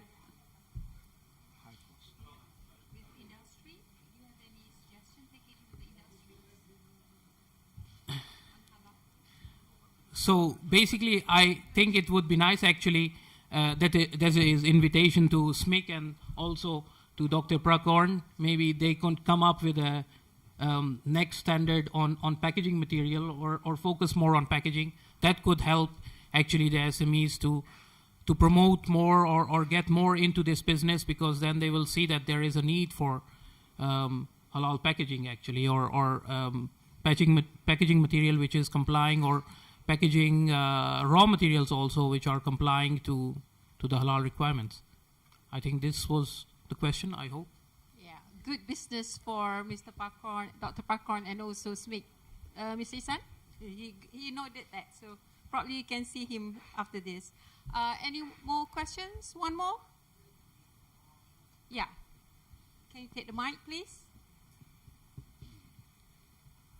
Assalamu alaikum. Thank you for the presentation. Since, I don't know, is it a labeling focused question session or what? I'm from GSO actually, I'm the Director of Standard Metrology. And we are working now with one of the, let's say the private petrochemical industries on the GHS for labeling. GHS, I don't know, I wonder if anybody knows what is GHS, is the Global Harmonized System for Chemical Labeling. So how does this, you think, can intersect with the labeling of cosmetics, as it's a biochemical or a chemical product? Is there any intersection point with that?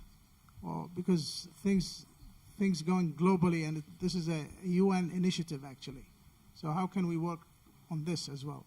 Your name, please, sir. Dr. Uday Al-Buhamed. Your short name, please. Uday. Uday, okay. Yours, Mr. Farhan? Thank you. I think that intersects quite well, because obviously we know that cosmetics are definitely made, when we not talk about organic cosmetics, generally the cosmetics are made 80 to 90% with chemicals. So I think this will intersect the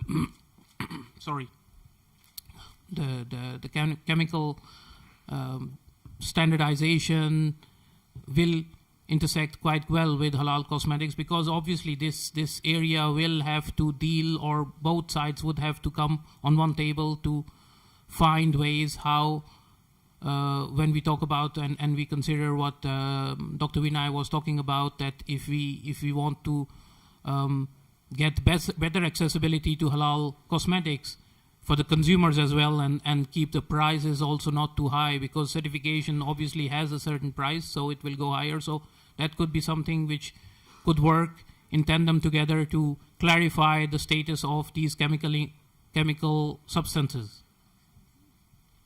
Thank you, Mr. Farhan. I think it's a good idea, Dr. Ordain, on the GHS, the Global Harmonization System, not only on the packaging labeling, maybe into many other things, branding and many others that you may consider. But what I wanted just to highlight for the halal community, so to start taking initiative on that. All right, noted. Thank you very much. Right, we would like to welcome now, actually, Dr. Pakorn, who just walked in, but would you like to wait till the end to present, Dr. Pakorn, yeah? I give you a few minutes to rest for a while. I know you're a very busy person today. So, without further ado, we would like to call upon now His Excellency Dr. Sapta Nirwandar. He is the Honorary Advisor as well as the Deputy Minister of Tourism, Republic of Indonesia, in the Middle East market, as well as on halal lifestyle. And I know he wrote a book on that. Did you bring the book today, Dr. Sapta? Probably yes. I'm marketing that. Only just $100 per book. Okay, great. And with discount. All right, his area of expertise would be on tourism and halal lifestyle industry. He graduated in doctorate in public administration, as well as a degree in business administration from Pajajaran University. Let us welcome him with a round of applause. Okay, Dr. Sapta. Thank you, my sister, Professor Dr. Faridah, to give such very good introduction. I would like to start to thank the committee and also the Thailand government to host this very, very interesting halal assembly. This is the 5th time. Dr. Pakorn. I've been already 4 times, I think, participated in this assembly, I think with also Dr. Faridah. Especially very nice last night. I think this dinner cruise in Chao Phraya, wow, that's tourism. I think I dreamed that one in our river can be also using the cruise like Chao Phraya cruising. Yeah, that's fit more than 500 people, you know. Asad, thank you, Asad, to organize the Chao Phraya dinner last night. And especially also halal food. And that, give big hand to the family. Yeah. The committee asked me about the impact of the tourism in social media, or impact social media in tourism. Yes, the impact is very big, but the social media or internet or IT, this is very good, but it's still a tool. It's still a tool. Yeah. Oh, okay. I'm not too far. Oh, good. Like Salat Jumat, this one. The impact of social media or IT is very, very big, and also economically, socially, and environmentally. But don't forget, they cannot change, they cannot replace in tourism sector. Why? Tourism sector is must experiencing, must believing. I have to see Chao Phraya, good, beautiful, and Thailand, Bangkok has to be visited. They're experiencing. They cannot change by virtual. Cannot change. I can imagine if Umrah can be changed by virtual, you just put something and then stay in Jakarta, it's not Umrah, still in Jakarta. Let's start with this impact of social media. And tourism, as we know, the tourism is a very big sector, job creator, and also contribute from 1 to 10 employees, from low skill until very high skill. That's tourism. That's why many countries, even United States or America, they use one of the economic sector is tourism. Right? You can see, I just follow this Europe, the contribution of tourism, but I want to go to this chapter. You can see from the big 10 arrival in the world, number 10 is Thailand. Thailand is a big country who's enjoying with the tourism sector. Indonesia is still maybe number 14 after Malaysia. Malaysia is still also 30 million, Dato, yeah? Yeah. Bangkok. I mean Thailand is 10, the big, number 10. But in the term of receipt, Thailand is number 4 after United States or America, and of course France and China. Well, Pak Pakorn, Thailand has a good job in the tourism and successful, and also in halal tourism. You can see before. Indonesia is only nowadays about 14, 15 million, almost the same with Vietnam. This is a new challenger for us.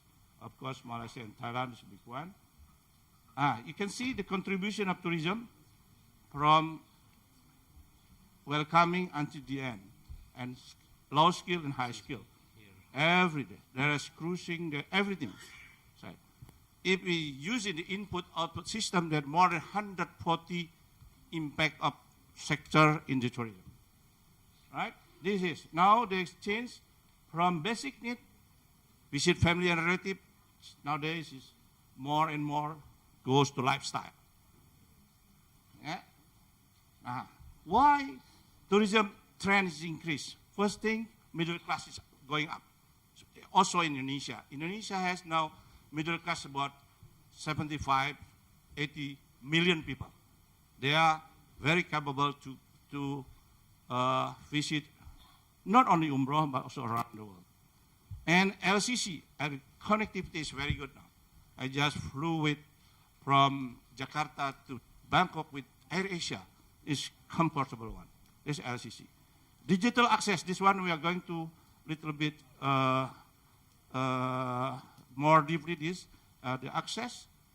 And tourism also resilient in a crisis economic, especially also security, tourism local unique, and etc. Yeah? But don't forget, tourism is not only high-tech has to be used, but also has to be high-touch.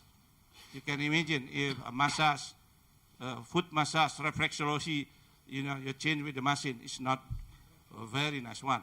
They still need high touch for it. Yeah? This is for internet. Every time we buy internet, but there is also change actually phenomenon from shopping, Bu Faridah, they change behavior to traveling. Millennial generation, what we call M generation. In Jakarta, I said, for the millennial generation, is M generation. For me, is colonial generation. What is colonial generation? Is in our language, colonial is colot, mean old-fashioned one, but still with the spirit of millennial. This is millennial. You can see. Yes. Wow. The Muslim travel market overview. This is about Al-Quran. This is, there is 3 ayat.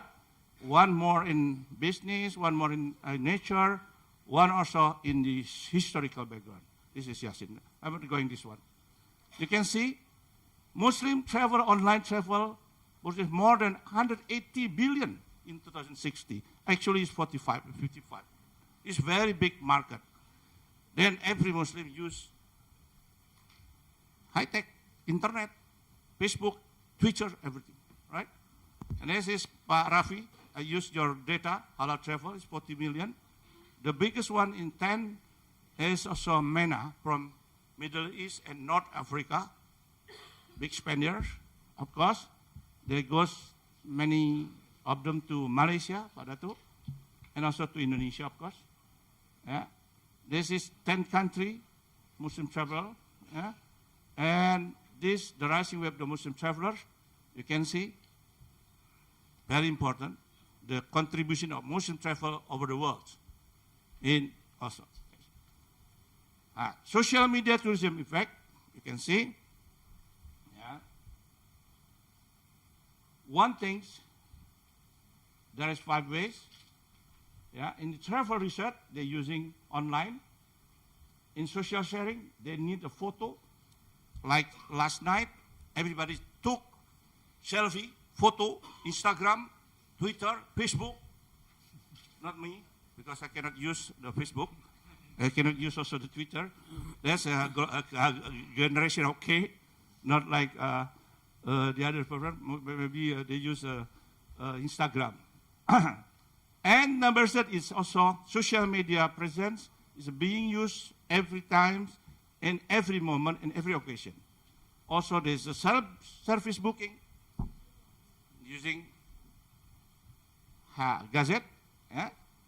This, I just make more faster. Yes. Yes. This also Facebook, you can see. 1 billion active user by Facebook. Everybody uses Facebook. Even Pak Ihsan Ogut uses Facebook also, or you use only just your headphone. SMIC, this is standard for SMIC. Halal travel, also use this one. Instagram. Even for the Muslim traveler, they use also Instagram, right? Okay. Bu Faridah, this one. This TripAdvisor, you can see a big numbers of TripAdvisor. And one thing, so Airbnb, now online system. You can see, wow, 65,000 using this one. And the contribution of, I don't know, the economy in this particular area is also very, very significant. You can see this one. Time to time. Wow, this is more than 100 billion. Okay? And Indonesia also, of course. Indonesia mobile user is one of the biggest. 120 million only. Yeah. This is very big potential. We use even for prayer time, for also compass. We don't need to bring the compass. Actually, with Muslim Pro. That's finally, I just want to summarize, Bu Faridah, this. We can say that halal travel value chains mean we're using the social media, internet using, or 4.0 technology from starting at home. At home, start with niat. Innamalu bin niat. Niat ibadah mean we are going somewhere to see something related to the Quran, with the nature, culture, or business, mice, etc. And from start home, you just go with online, with a Grab. In Jakarta, you have Ojek by the motorcycle, right? And then you go online booking. What do you want? Traveloka, travel trip.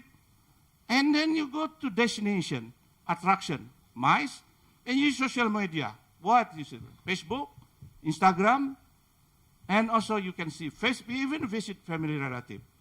All the things, and how to pay. We're using fintech, Oppo, banking, Sharia, etc. And don't forget to prayer. Yeah. Then you have the facilities with Jama, Kosor, Takdim, Takhir. Also with the prayer with time, this is using the Gazette, using also the online. Then we can halal travel value change from home until the destination, until mice, using also online system that is part of ibadah. Okay? That's social media, finally, tool for tourism, especially for halal tourism, but it's not change the tourism itself, because tourism is saying, tourism is experiencing, tourism is believing. That the social media can help, can give some facility for our Muslim traveler.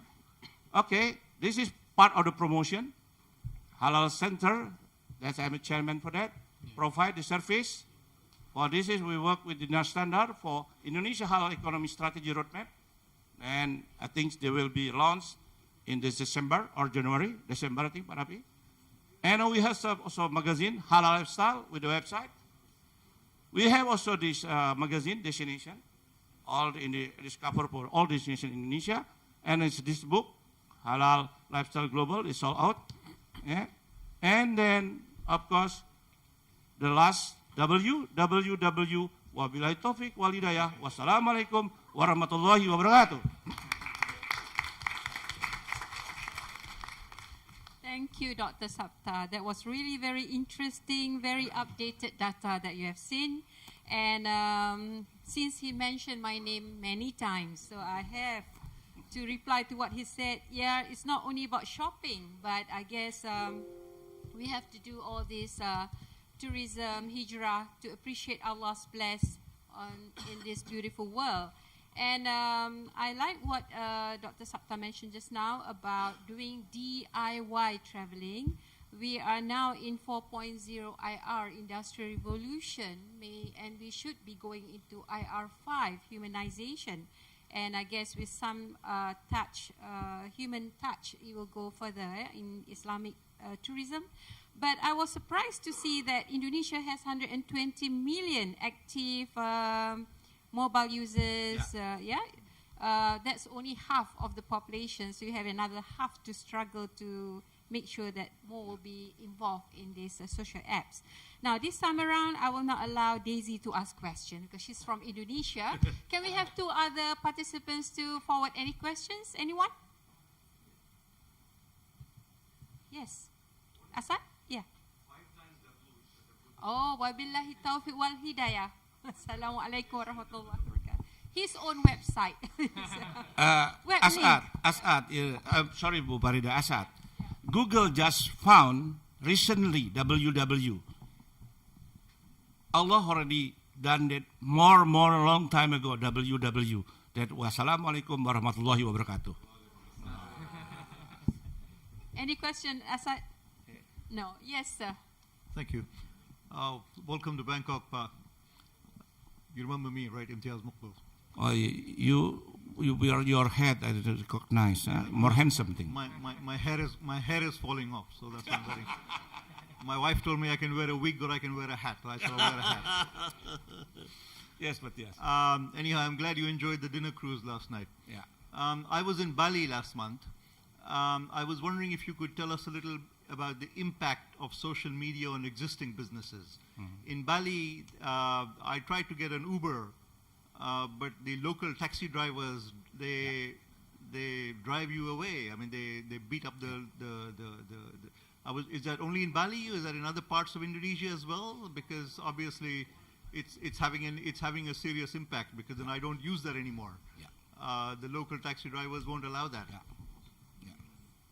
Okay, Bupati. I think this is phenomenon happen not only in Jakarta or Indonesia. I think it's even in Paris, in everywhere. The reluctancy of using online system with the car or taxi. But Jakarta already solved the problem. Bandung already solved. I think smoothly will be solved also in Bali, because we cannot avoid the coming of new technology, more efficient, more easily to access. Yeah, they're still reluctant from the old-fashioned driver. I think that will be solved smoothly. Yeah, the solve if we negotiate with them. I think they're also in Jakarta. Bluebird is a taxi online. They can use also the online system, but still taxi online or offline. This is Bluebird. That's a solution, and then we can integrate them to this taxi association, something like that. I think the beginning, wow, that's a very hard discussion and a very hard demonstration. Now it's okay. It's even also Gojek for motorcycling in Jakarta, because it's very traffic jam. We can use two. There's Bali also, of course. Even our young generation, they introduce startup Labaik. Labaik, how you can replace the doa, the prayer, from reading the book or reading the doa, prayer, and etc. With Labaik, with the earphone and using the gadget. There's still discussion in Mecca, because Mutalif, yes, he doesn't like this, because this reflects their works. Using this is more easy. Even you can use by yourself personally. The same things also happen in Bali for the taxi. I think there will be slowly, but sure will be solved. We cannot avoid this gadget system, right? Okay, Matthias, thank you for asking me that. Thank you, Dr. Thank you. Thank you. Actually, it's the same in Malaysia. We also have problems between the taxis and the Grab, and Uber is out now. And I'm sure it's the same in many upcoming cities adopting Grab and Uber, yeah? One more question, yeah, Dr. Miro? Last one, yeah, for Dr. Sapta? Yeah. Assalamualaikum, Dr. Sapta. Yes. All right, nice to see you again. It's a very, very good presentation. Right, I really like the concept of social media, where I think organization can use that as a platform, to communicate the services to the public. In your opinion, do you think that the concept of social media can backfire the industry, especially in tourism, because people can use the platform itself to express their dissatisfaction toward the industry? Thank you. No, this is opposite. I think the social media can use also like dissatisfaction or also evaluation for our attraction, even for destination. I think that easily. Now, even in the government, they say every day there is any complaint using this one. And then very fast, we try to solve the problem. Even, of course, it's not 100%. Sometimes also we, even for many complaints still remain same situation. But, of course, this can help. And again, this only helping to more faster services and in everything, but still tourism cannot be replaced by this. I think that the sector who's not very vulnerable in terms of impact from technology, because has to be visited, has to be experiencing. And you go to Bali, you don't know, you cannot go to Bali with your virtual, with your gadget, with your Instagram, just to go there. Like last night, I have experiencing how beautiful chop raya during the night time and with good food, halal food. This has to be in this board, and of course then upload in this what is in the Gazette, in the Instagram, in Twitter, in Facebook. This helping us also to helping also Thailand government to promote. You can imagine before we have to promote by what we call more promotional. Actually, using this one click, 1,000 million they can see in the Gazette. That is the follower really. I think if I click one, the follower in Indonesia only just 200 million. That's 50% of the 120 million. Okay? Thank you so much for your question. Thank you, Dr. Sapta. All right. Actually, we do have time for 2 more presenters, but Dr. Pakorn has to leave early because he has to sign an MOU. So we are left with 1 more presenter, Dr. Akinong Jangpua. And can I, okay, thank you, Dr. Akinong. She is the Chief Operating Officer for Food Innopolis, Thailand. The area of expertise is in Economic Zone of Innovation and New Venture and Entrepreneurship. Her qualification will be in PhD Management of Science, Technology and Innovation from Manchester Institute of Innovation Research, MBA from the ASEAN Institute of Technology, Thailand, MSc from Polymer Science, Faculty of Science, Mahidol University, and also her BSc in Chemistry, also from Thailand. So can we welcome Dr. Akinong? Yes, thank you very much, and good afternoon, everyone. I first have to thank the organizer for inviting me for the second time. I was here at the Thailand Assembly, Halal Food Assembly, and last year's, and I have shared with you Food Innopolis, which is one of Global Food Innovation Hubs. So today, I will update you what we have been progress and what we Thailand can offer as a Global Food Innovation Hub.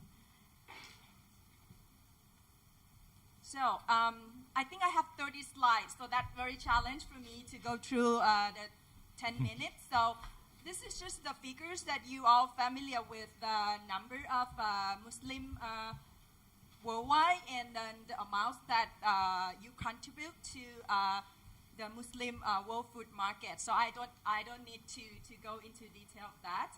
But if you look at Thailand, it could be a halal food production hub, and I think we have said this already.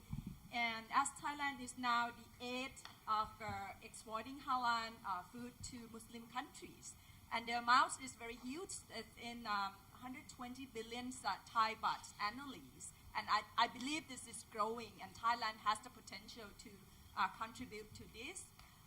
In Thailand, the government have talked about the Thailand 4.0 policies, and amongst the 4-5 industries, of course, food is among that. And we are the one that running Food Innopolis. We put food technologies, food agricultures, and biotech at the center, where it can link with all others industry.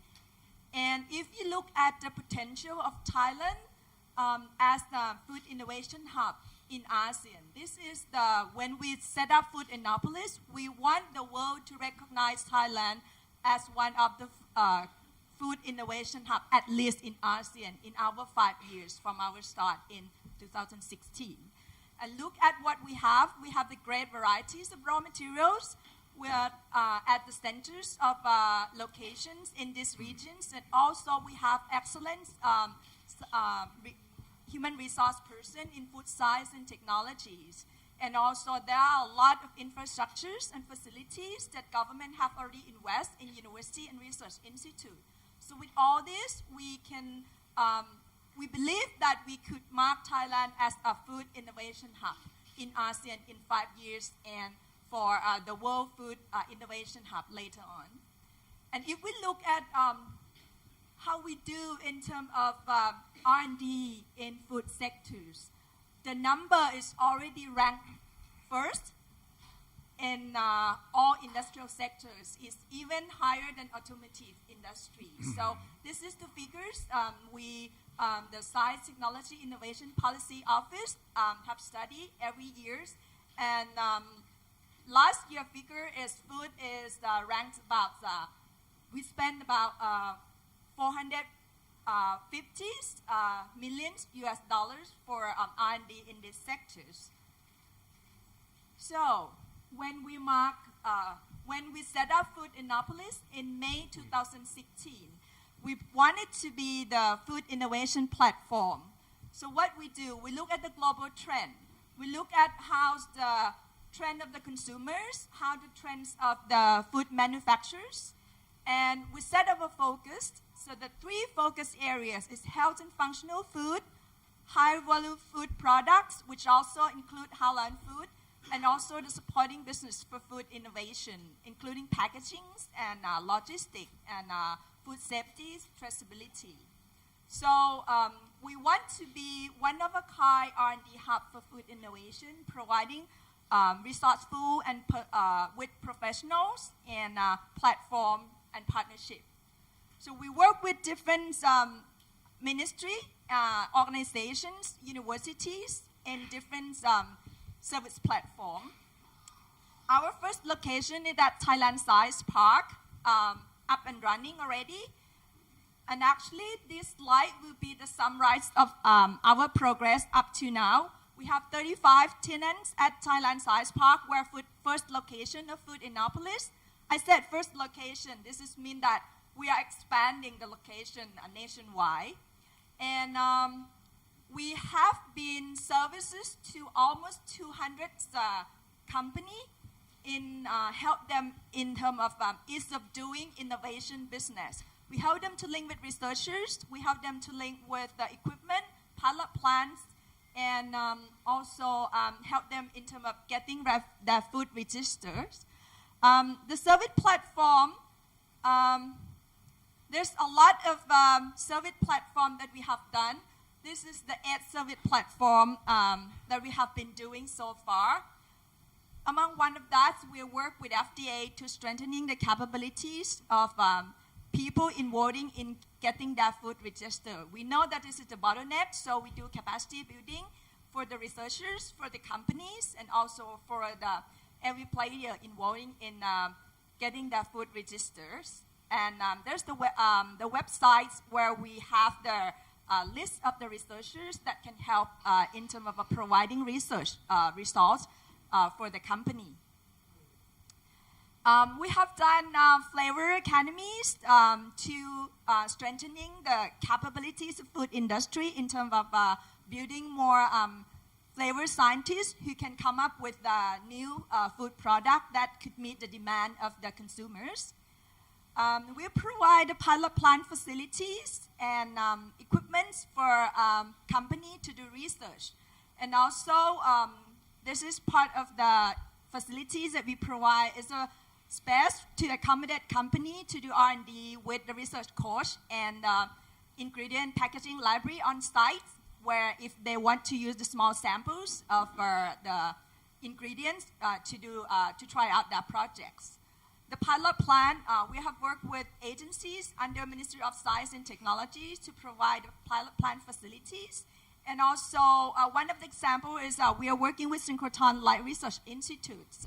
We use application of these synchrotron technologies to analyze the structures of chicken because one of these companies, they feed the chicken with the herb and the texture is so good. So they want to analyze, they want to know what has happened, why the way they feed the chicken make this unique texture. So this is one of the examples that we can use the technologies for food innovation. We also have organized several seminars and talks through academy platforms ranging from non-technical like Pitching Perfect for startup, for SMEs, design thinking to help them come up with innovation ideas, and also frontier in food innovation, application of synchrotron, or even smart manufacturing for food industry. We work with international knowledge resources to bring in knowledge from abroad to the local food industry. And last month in November, we organized Food Innovation International Symposium. We have 35 international speakers and about 200 participants, and we would like to mark this an annual event for Food Innopolis.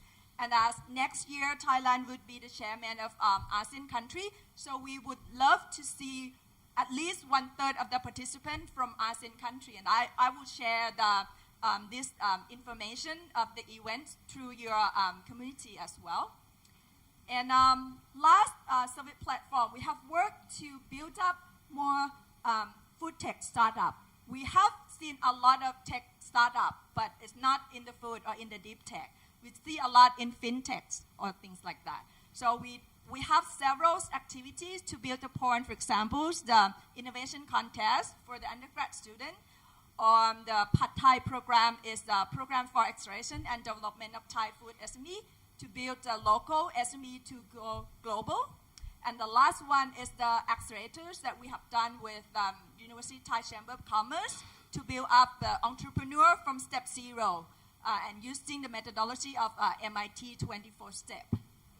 And this is the next phase of Food Innopolis. As I mentioned, we are expanding to the regional area, working with regional science park in the north, in northeast, and in the south. And in the south, we're working with Prince of Songkhla universities.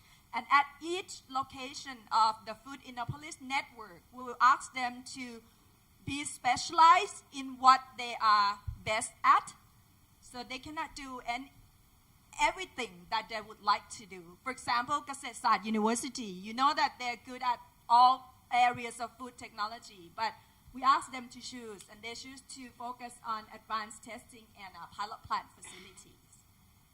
And this is maybe my last slide. We are also planning an advanced centers in Eastern Economic Corridor of Innovation, focusing on food, and that will be Internet of Food. We'll use the data, the big data, to gathering all information that would be related to food industry. Because in Thailand, if you think of food, there's different ministry involved. When you grow the raw materials, it's in Ministry of Agriculture. When you manufacture it, it's in Ministry of Industry. When you want to do the development, it's in Ministry of Science and Technologies.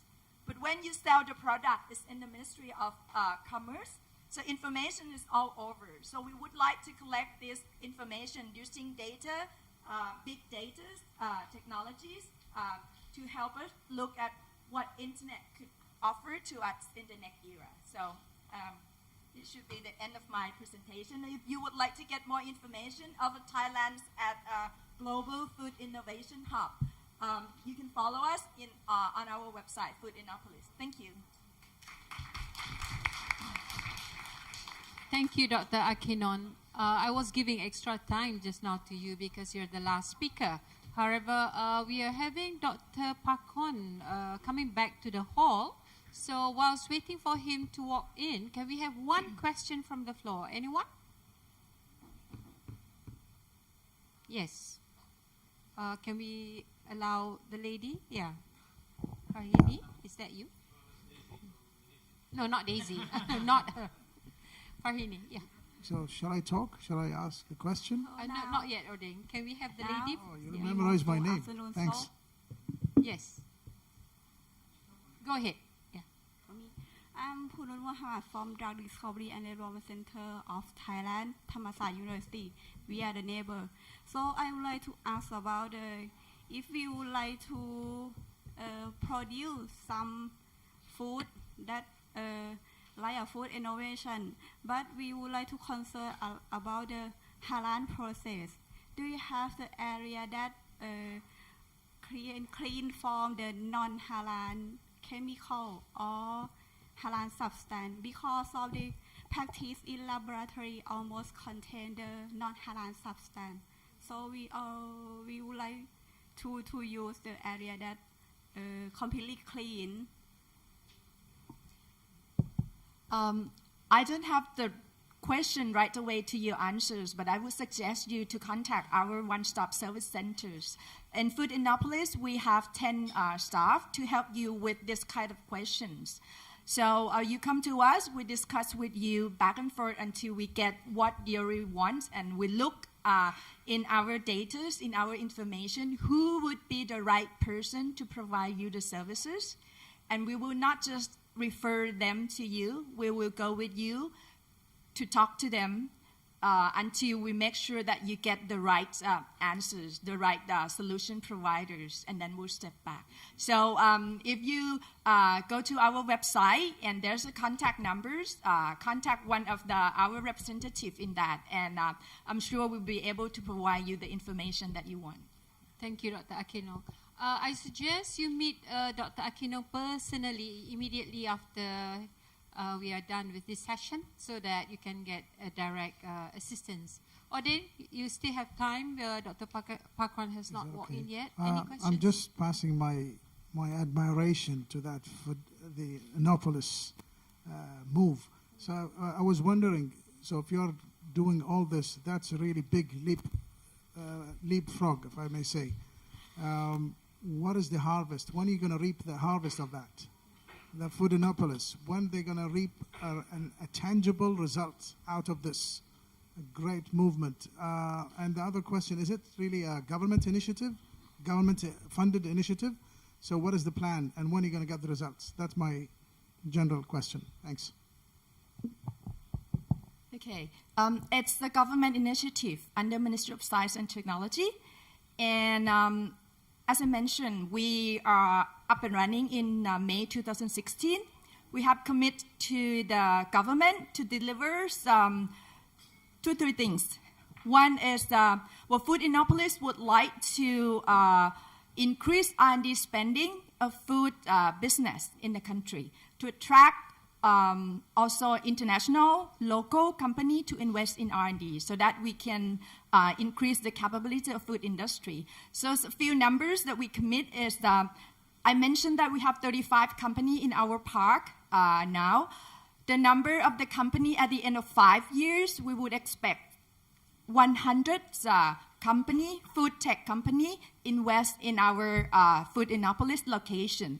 And I already showed you that we are expanding to regional areas, so I think those numbers will be able to reach. Second is the investment of the company on R&D. And right now, we spend about 15,000 million baht. The food sectors invest in R&D annually. So we hope to reach 35,000 million baht in the next 5 years. And also the contributions to the economies in terms of bringing the research that they do in Food Innopolis to local industry. The number that we would like to see those is 270,000 million baht after 5 years. So those are the numbers. And also we hope to build up food tech startups, 100 food tech startups in 5 years as well. And in the past 2 years, we have grown about almost 20 to 30 company that's passed through it.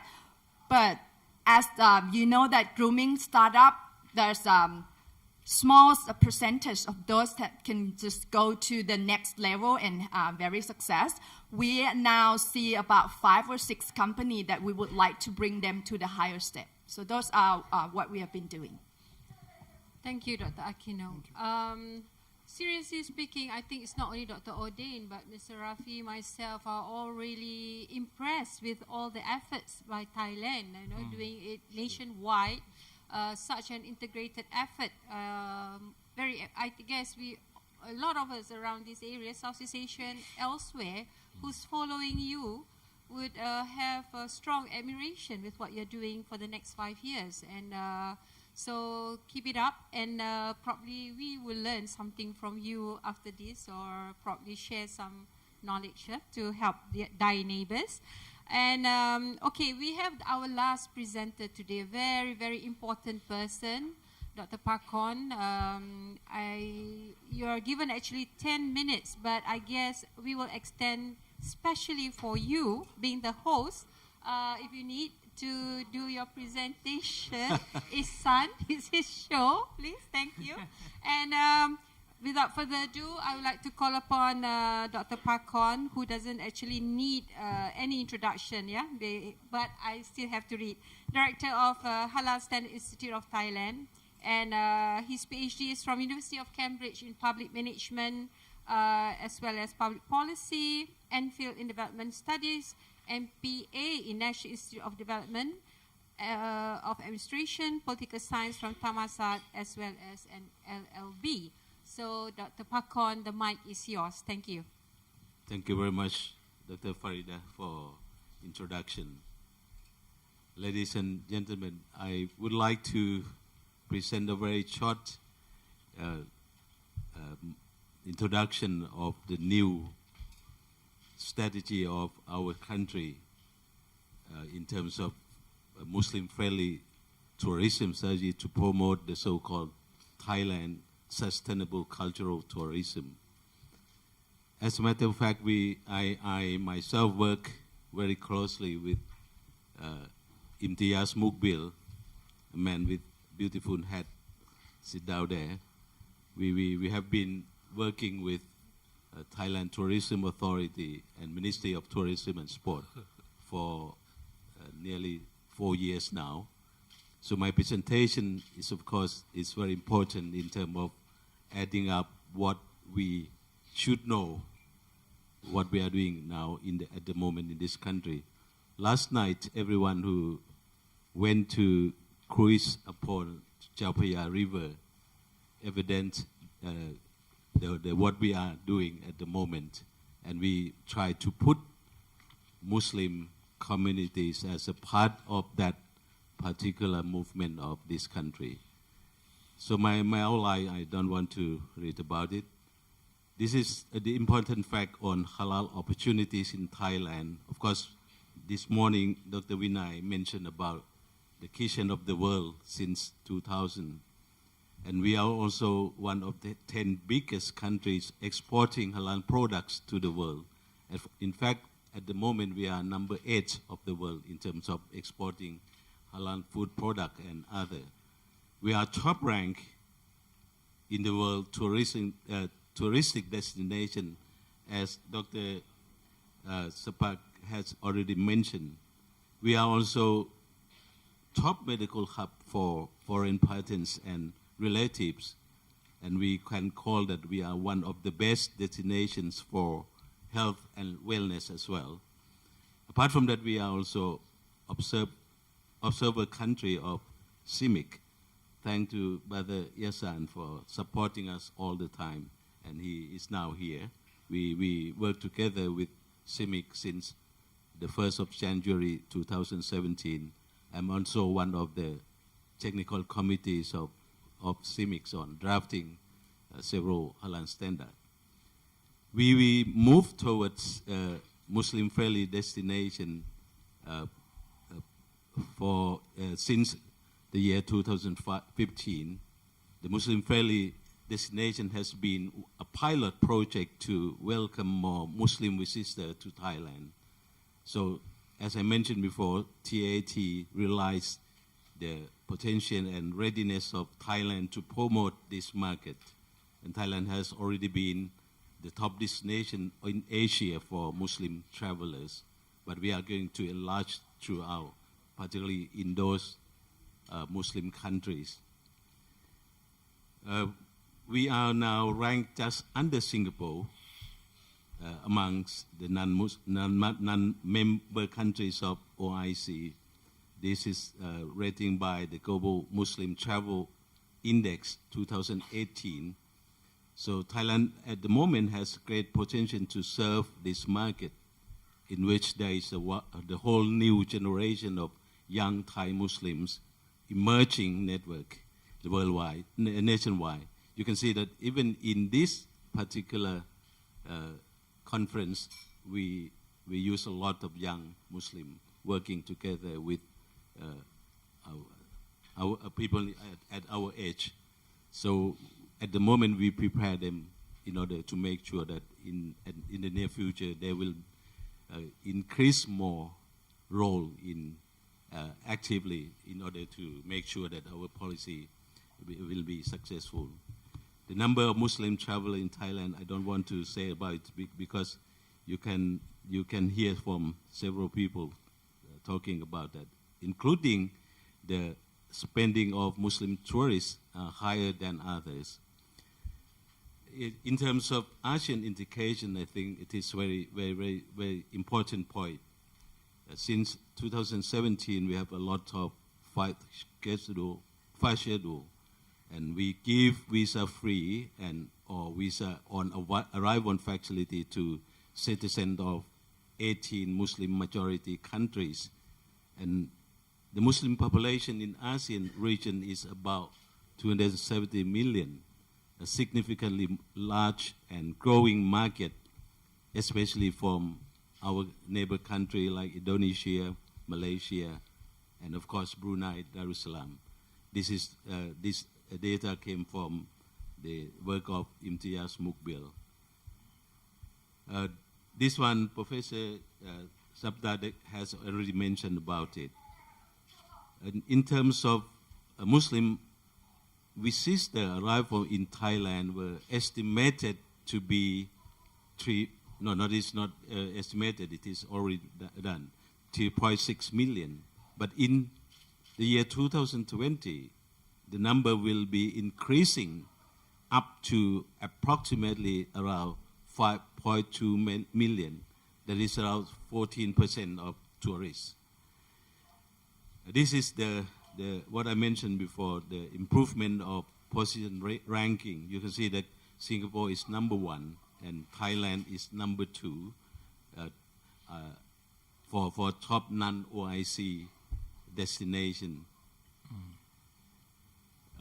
At the moment, we are trying to adjust our halal certification system because we know that we have to do that in order to make sure that what we are trying to serve the Muslim clientele can be very really authentic halal. This has been organizing in cooperation between my institute and the Halal Science Center at Chulalongkorn University, as well as the Central Islamic Council of Thailand. And we try to make sure that we are one of the world's best certification bodies in halal products. This one, Dr. Vinay just mentioned this morning, so I don't want to repeat it again, including our system. We now working with CIMIC. At the moment, we are one of the technical committee of CIMIC, as mentioned before. So these are the technical committees that Thailand participates in CIMIC. What I want to speak to you nowadays is that the new strategic vision on Muslim-friendly hospitality services. This year in August, the Ministry of Tourism and Sports pushed further by launching the new grand strategy to serve Muslim travelers from Islamic countries directly.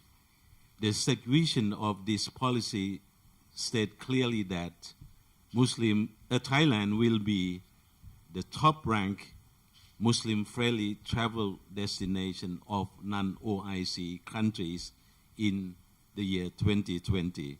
That means we are going to be number 1 in non-OIC countries. Of course, we have to compete with Singapore, but we are not trying to use that first because we are now working together with Singapore, Malaysia, Indonesia on this particular point. But the number is number. That is the point, right? What we are, the strategic movement that the Ministry of Tourism and Sport try to put forward, and I am also one of the key person to work on that. The first is that to enhance of Muslim-friendly products and services by, number one, developing halal-certified foods as well as halal restaurant in tourism spot, upgrading cleanliness, sanitation, and hygiene based on Islamic and ethical rules. On this part, I would say we learned a lot from what we do with OIC CIMIC, because we just, in CIMIC, we just finished the first draft of creating halal tourism standard. So in this case, number two, supporting Muslim-friendly accommodations, improving halal facility for Muslim religious daily practices, for instance, prayer facility, water-friendly washroom, Ramadan services, so forth and so on, and including promoting sustainable cultural tourism development. This is very, very important point when I try to propose to Ministry of Tourism and Sport, and they accept this idea. They consider that a Muslim culture or Islamic culture should be one of the integral parts of tourism development in this country. The next one is the improvement of management mechanism on providing Muslim-friendly hospitality services. And this part, the blueprints we learned from Malaysia. Thank you for Islamic Tourism Agency in Malaysia and Standard Malaysia for providing these practices for us. In this case, the Ministry of Tourism tried to establish special task force to redirect and strengthen the effectiveness halal tourism project management. And I underline the term project management. It is a very important point because we cannot only have only strategy with our project. So in this case, I'm going to show you what type of project we are going to launch for. Number two, formulate investment incentive by promoting public-private partnership flagship projects in some regions. And you will see later on, creating capacity building on human resources development, on sustainable cultural tourism in Muslim communities in this country. And this part seems to be a very important part because we need human resource. Not only Muslim, but non-Muslim can be a critical part on this particular point. Next one is develop digital infrastructure and platform for sustainable cultural tourism in Muslim communities, because those communities need to have digital platform in order to connect to the world and to show the world that in every community, a Muslim community here, we have specific cultural practices. Number two, it is a quality improvement of Muslim-friendly hospitality services. We are going to develop new tourism location for serving Muslim travelers, create linkages between Muslim-friendly hospitality services with other best practice public services in Thailand. For example, medical tourism, cultural tourism, as well as the new idea called creative tourism, which means we try to let the Muslim traveler to take part in several types of activities locally. For example, you visit Bangkok in some local Muslim community, they can participate with the local Muslim in this country. And next one is created newer direct flight routes to countries that have large number of Muslim travelers. The last one, but not least, it is the promotion of smart marketing strategy. And on this part, I think I have to consult with Dr. Faridah, and I'm sure she will support us. We need that because the major flagship marketing projects are, for example, proactive marketing on Muslim traveler awareness on the uniqueness of Thailand Diamond Halal. We use this term since the year 2014 when we launched the Thailand Halal Assembly in that year. We also try to increase more direct marketing channels among Muslim travelers in OIC countries on Thailand as Muslim-friendly destination. Of course, on the one hand, we work together with CIMIC on this part. And at the moment, we try to work with some other country, particularly in, for example, Saudi Arabia and other countries in that area. In terms of pilot project, of course, we try to invest more in some particular area like Andaman provinces of Phuket, Phang, Krabi, Chang, and Stone. So increase more participation from several Muslim communities. We cannot launch this type of strategy without the partnership of local Muslim community, because that is the way in which we can create the so-called sustainable development. So development should not coming from the top down. It should be going up from the ground up like that. So we try to encourage local communities to participate in this particular sense. So we have to sell the idea of sustainable, of cultural tourism, because if we cannot do that, we cannot gain anything on tourism policy at all. Apart from that, we are trying to promote Chiang Mai in the north. Chiang Mai is always called capital of the north. And in that area, we have Muslim communities that are very strong presence of the Chinese, Indian, Afghan, and Turkish cultural background. But all of them at the moment are capable to integrate with the majority Buddhism cultural community. In this country, we live together without any type of conflict on religious affairs at all. So we believe, and we believe that this country will be the example of how we live together without any type of conflict. We have no such watchwords like Islamophobia in this country, because we have really rights and liberty to practice our belief. At the moment in the north, the movement seems to be very rapid in terms of moving. We have positive movement of the Muslim in that communities. You can see that a lot of halal hotel and, of course, a lot of halal restaurant and everything in that particular place seem to be very useful for improving the sustainable development of cultural tourism. And don't forget that we cannot do without halal management support. Thanks to both the government of Thailand and all organizations concerned with halal management system. Halal route application, I think Dr. Vinay has already shown it, but you can see once again, right?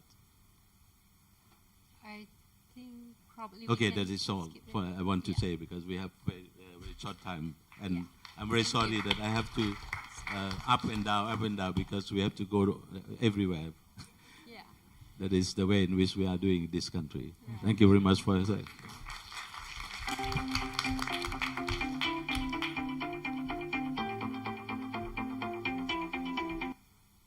Okay, thank you very much, Dr. Pakorn. I was actually expecting the slides that he presented in Turkey, Ihsan, which I think is not the same one at all this time around, except for the video. Am I right? Yes. Right. Okay, thank you.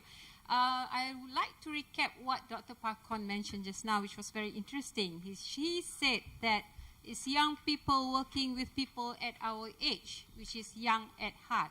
All right? I think I have to be fair with your permission. Just one short question from the floor. Any youngsters down there? Just one question. So you're not so young either, right? Okay then. So I guess we have to stop now. It's already past lunchtime. On behalf of the panelists, I would like to thank the organizing committee, once again, Dr. Pakorn, Dr. Vinay, for having all of us on this stage today. And we are willing, like what Dr. Nazima mentioned earlier, to come back next year in case we find it relevant for all of you.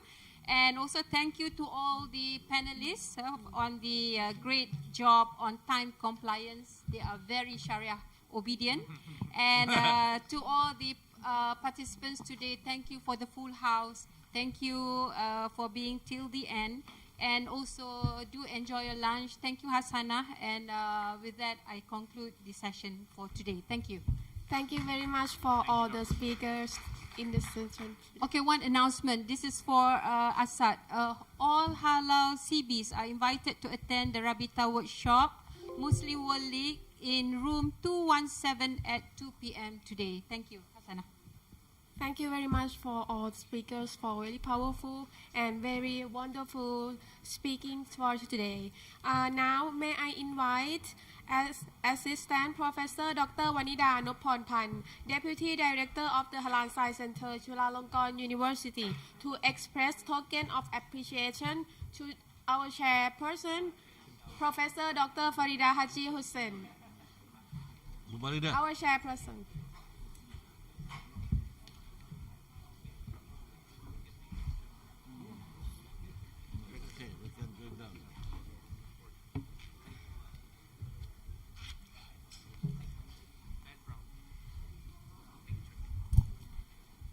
Thank you very much for Professor Dr. Faridah Haji Hussain for being a chairperson for today. Please, thank you. Yes. The rest of you can go ahead and have your lunch, please. Lunch is getting cold. Just 5 minutes.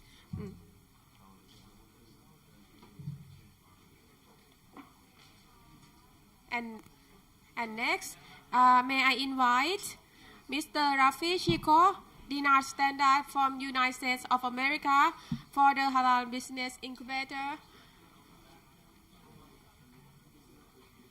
Thank you very much for a very powerful speaking of Mr. Rafi Shikoh.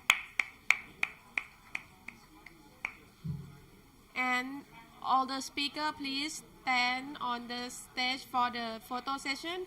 And may I invite Associate Professor Dr. Pakorn Priyakorn.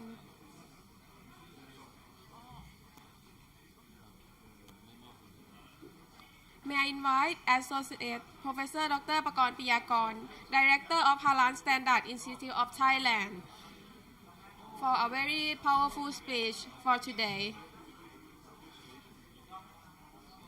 And please, all speakers remain on the stage for the group photo session. And next, I would like to invite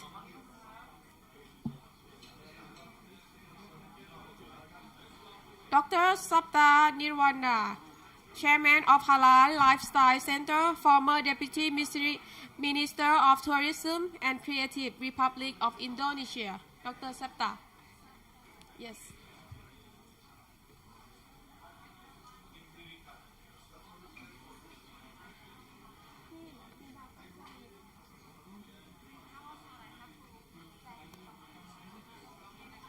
And Dr.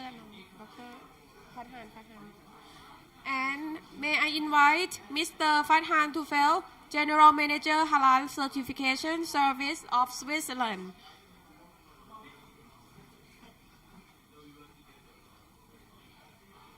To express our token of appreciation.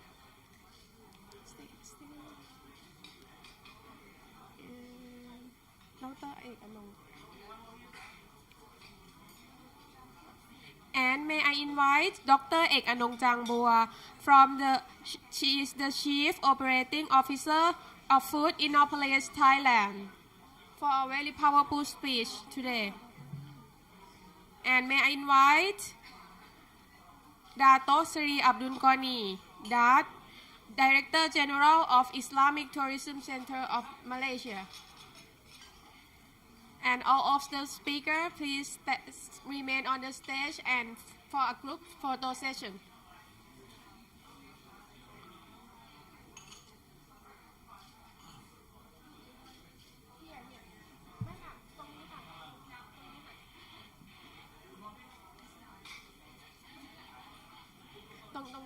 Okay, now it's a group photo session. Please, all the speakers stand in front of the stage.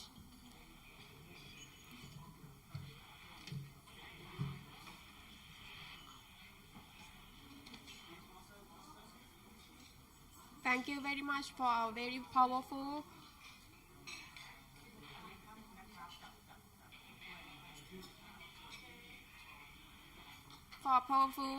presentation for today. Ladies and gentlemen. Oh.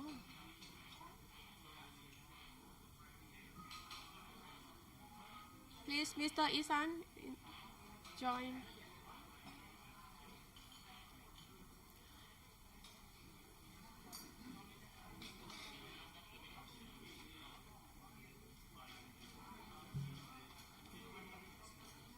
Thank you very much for your participation, and please evaluate our form at the QR code for registration.